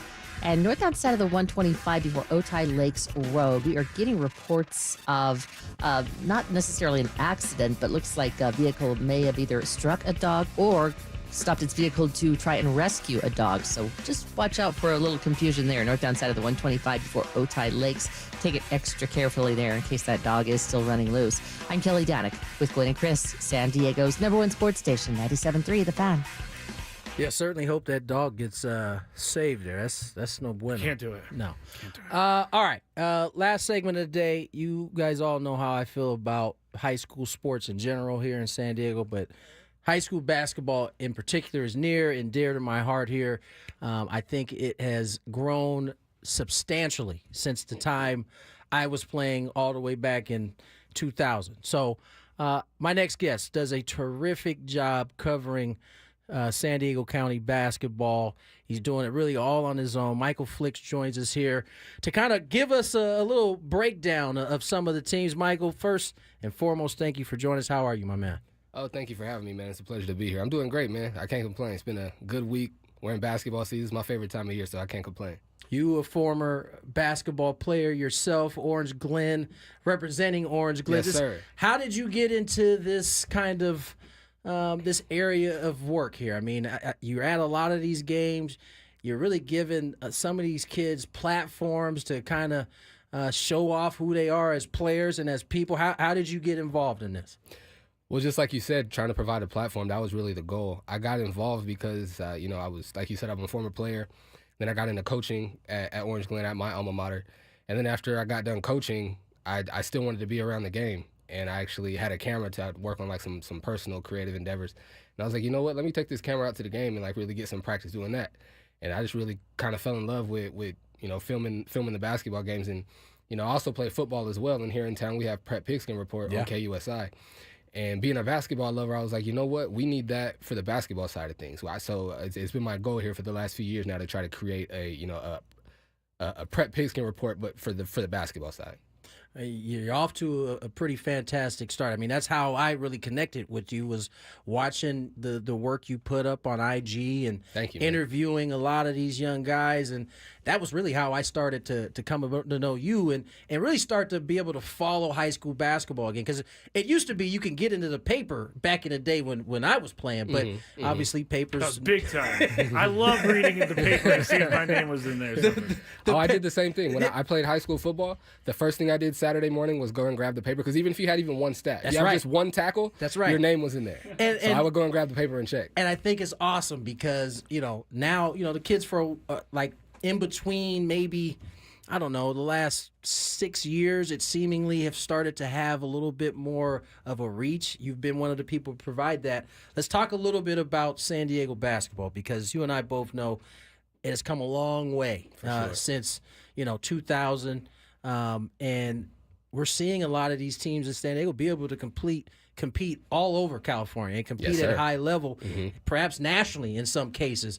What have you seen as one of the big reasons why we've seen the progression of San Diego high school basketball, I think, start to take off? I think a big reason is our AAU programs that we have here in San Diego. We have, I was going to say a couple, but a few, like more than a handful of programs here that are quality programs that are run by, former Division I and some professional basketball players that really care about the kids and put the kids' production and development first. Sometimes it's not necessarily about wins and losses in those cases. Exactly. So they're really looking to do it the right way. And for that reason, San Diego basketball is starting to really come along and is really starting to get the respect that we deserve here. All right. Season is about, 2 weeks rolling now? Yep. Let's talk about some of the top teams in the county. I know Montgomery's coming off of a pretty good year. Saints coming off a pretty good year. Yeah. I would assume those are two of the top teams that are going to start, that had started the year. Where are they sitting now? I mean, how does it kind of waver, or how does it kind of move up and down that top 10? Well, yeah, you got it right. Montgomery is the clear favorite. So I know some people out in Carlsbad would be upset with me calling them the clear favorite, but in my opinion, Carlsbad is a very, very good team, a very solid team. They're clearly the number 2, but Montgomery, in my opinion, is clearly the number 1. They brought back their entire starting 5, J.J. Sanchez, Alex Sanchez, as well as Zaire Mendez and Devin Hamilton. They're all 4 guys that have played in the Open Division Championship 2 times and lost now. So they're they're hungry. They're hungry, and they're feeling like, no, this is our year to get it done. And in their opinion, they would have won it last year if not for one of their players not being able to play in the Open Division Championship. So they're looking to bring their whole team back, everybody be in the championship game, and to finally get that ring that they've been chasing for 3 years now. Now, Carlsbad is the actual defending champs. That's who Yes. knocked off Montgomery last year. Right. What does this team possess? Because this is obviously the number 2 team in the county, or at least by some people's measures. Right, absolutely, yeah. They're led by senior Jake Hall, who's going to UCSD. He is a bona fide Division I basketball player. He is extremely crafty, plays with great pace, knows how to use the angles, and basically scores at will. Whether he's getting to the basket, knocking down a three, or hitting a mid-range jump shot, he pretty much scores at will. And then at their whole team, they rebound the ball very well. They shoot it from 3 pretty consistently, and then they've got a point guard, Jordan Garner, who's about 5'10", very, very solid frame, can get into the lane pretty much whenever he wants, whether he's scoring or creating for others. He's a very, very, very solid point guard.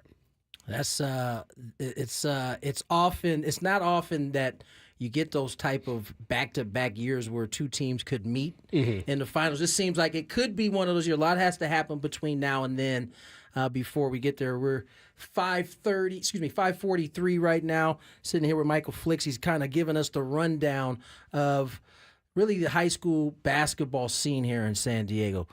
We've gone through Montgomery. We've gone through Carlsbad. Give me some of the other teams that we should be on the lookout for.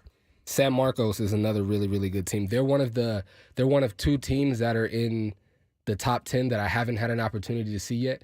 But, I'm following every team, especially the top teams. And every time I look up, they're putting up solid numbers. They're led by Jalen Williams, who is really coming on strong this year. He played in the I forget what Mission Bay calls their tournament, but they have a Thanksgiving tournament. Got a nice dunk. He played very well in that tournament. I believe he was named first team all tournament. So he's leading the team right now. And they've also got a sophomore named Richie Ramirez, who is very, very solid. And I think he's going to shock a lot of people and really show how good he is this year. So San Marcos is another really, really solid team. I'd say it's probably unfair for me to say, but I think the top 10 that everybody has is pretty consistent, but I would probably say just based, and it's like I said, it's unfair because I haven't seen San Marcos. Right. But my list, I had San Marcos at number 4, and I had Cathedral ahead of them at number 3. Now, Saints is a team that, at least going back to my day, has always had a really competitive basketball team, if not one of the best ones in the county. They started the year at number 3, and they got some former NFL blood on that basketball team, I believe. Yes. Troy Polamalu's nephew plays for the team, and he's that's actually the reason why they started off kind of slow. He was still playing football, so they didn't have him on the team. And then also their best player and leading scorer, Jaden Bales, he was down for I believe their first 2 games. So they were playing without a couple key players. So they started off a little rocky, but they were able to get on the put up a win for the win column in a couple tournaments over the Thanksgiving break, and so they're starting to really improve and do their thing. Cathedral Catholic, they're another team that is a team that I think is kind of on a bounce back from a few years back when they were a much better squad. They seem to be working their way up. They had a nice victory last week. Talk about this squad a little bit. Cathedral.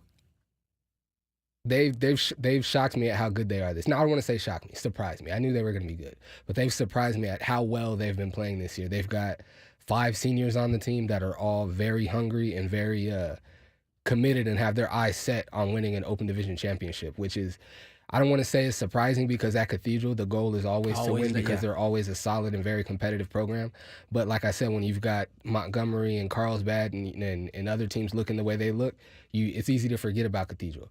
Let me say this. I interviewed all 5 of their seniors at their media day, and all they talked about is the chemistry that they have on their team, how committed they are to winning this year, and how focused they're going to be. Like they have one of their players, Steven, he was talking about like the work he's put into not only be a better player, but a better person off the court, which is like just built their chemistry more and more. And they've just, anything you've asked them about, they're like, we plan to win this year and we're going to win this year. They're very serious about it. Often some of our listeners may be familiar with the stories I tell about going to the barbershop. One of the kids on that team, PJ Jordan, is the son of my barber. So not the one that necessarily is the 49er fan that we lambaste on the show quite often. The one that stuck the fork in him already? Exactly. But another good squad. Shout out to Paul the Barber. Yeah, shout out to Paul the Barber.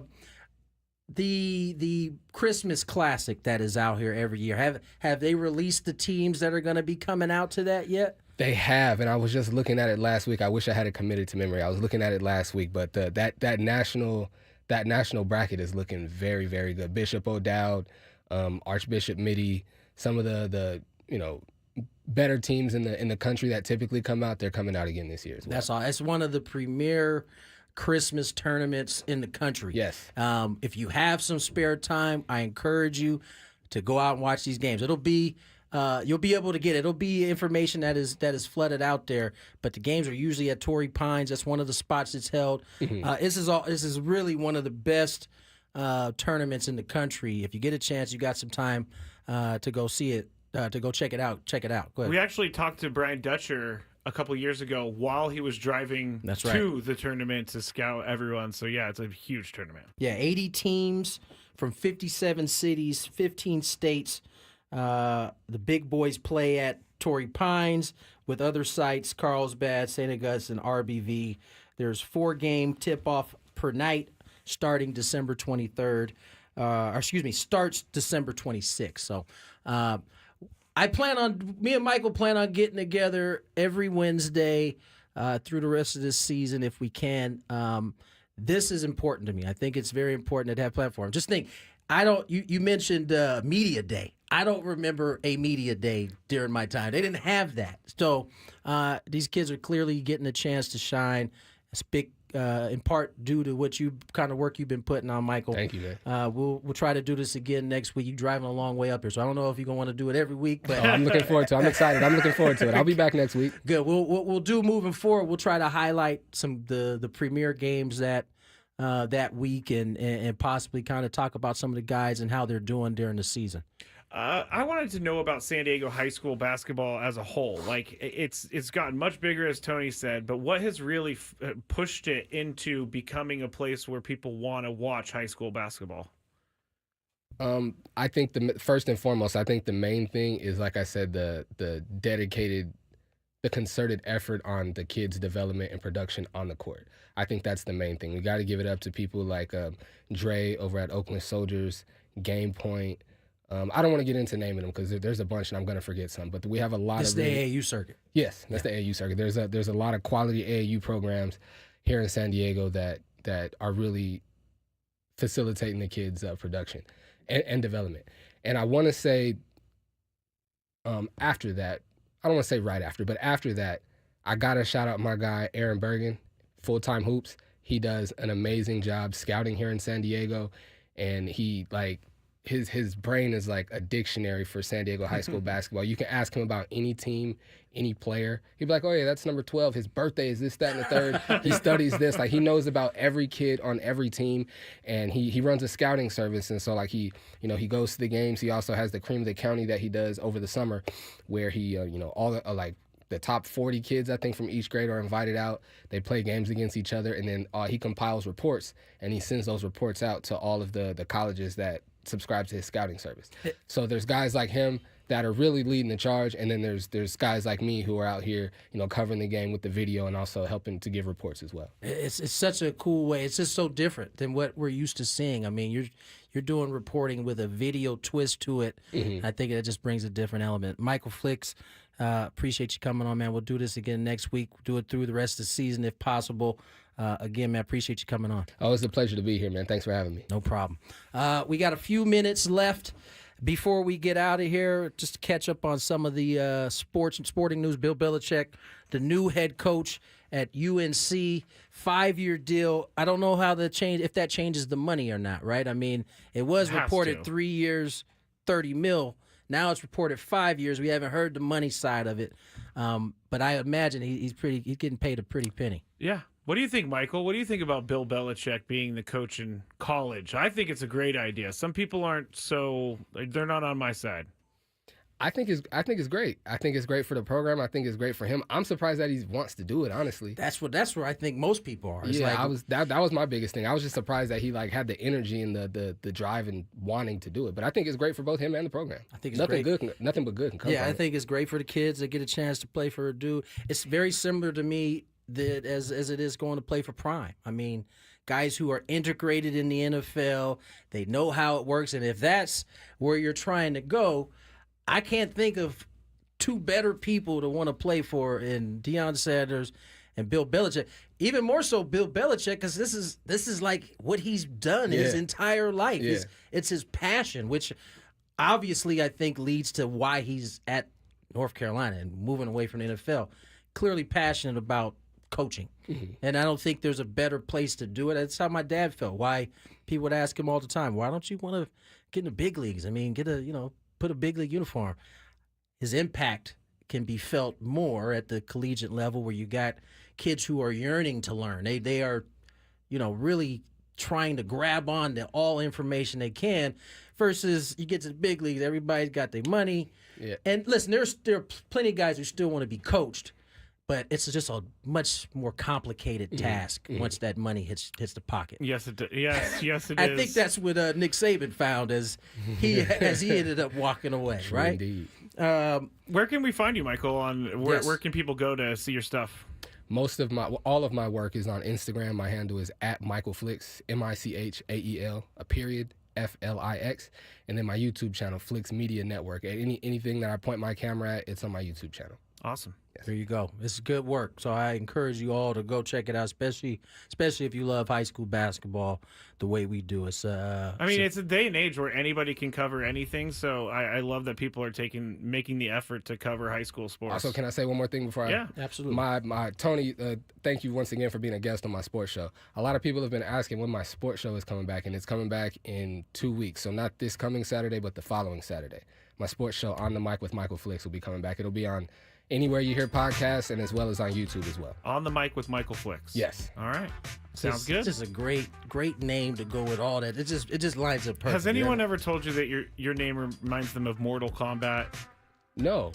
Because it's like but what was the Johnny Cage? Johnny Cage. And then Michael Flix, and just immediately I was like, Mortal Kombat. It's such a cool name. I'm not mad at that. I'll take it. That's going to do it. And thank you. No problem. Thank you for joining us, Mike. My pleasure. Thank you again for having me. That's going to do it for tonight. We'll be back tomorrow. Short show, Thursday Night Football. Who we got Thursday night this week? Ooh, it's Niners and Rams. Oh, your squad. They got to win, man. They're barely hanging on. Barely. Barely. We'll do it again tomorrow. You guys enjoy. Have a good night.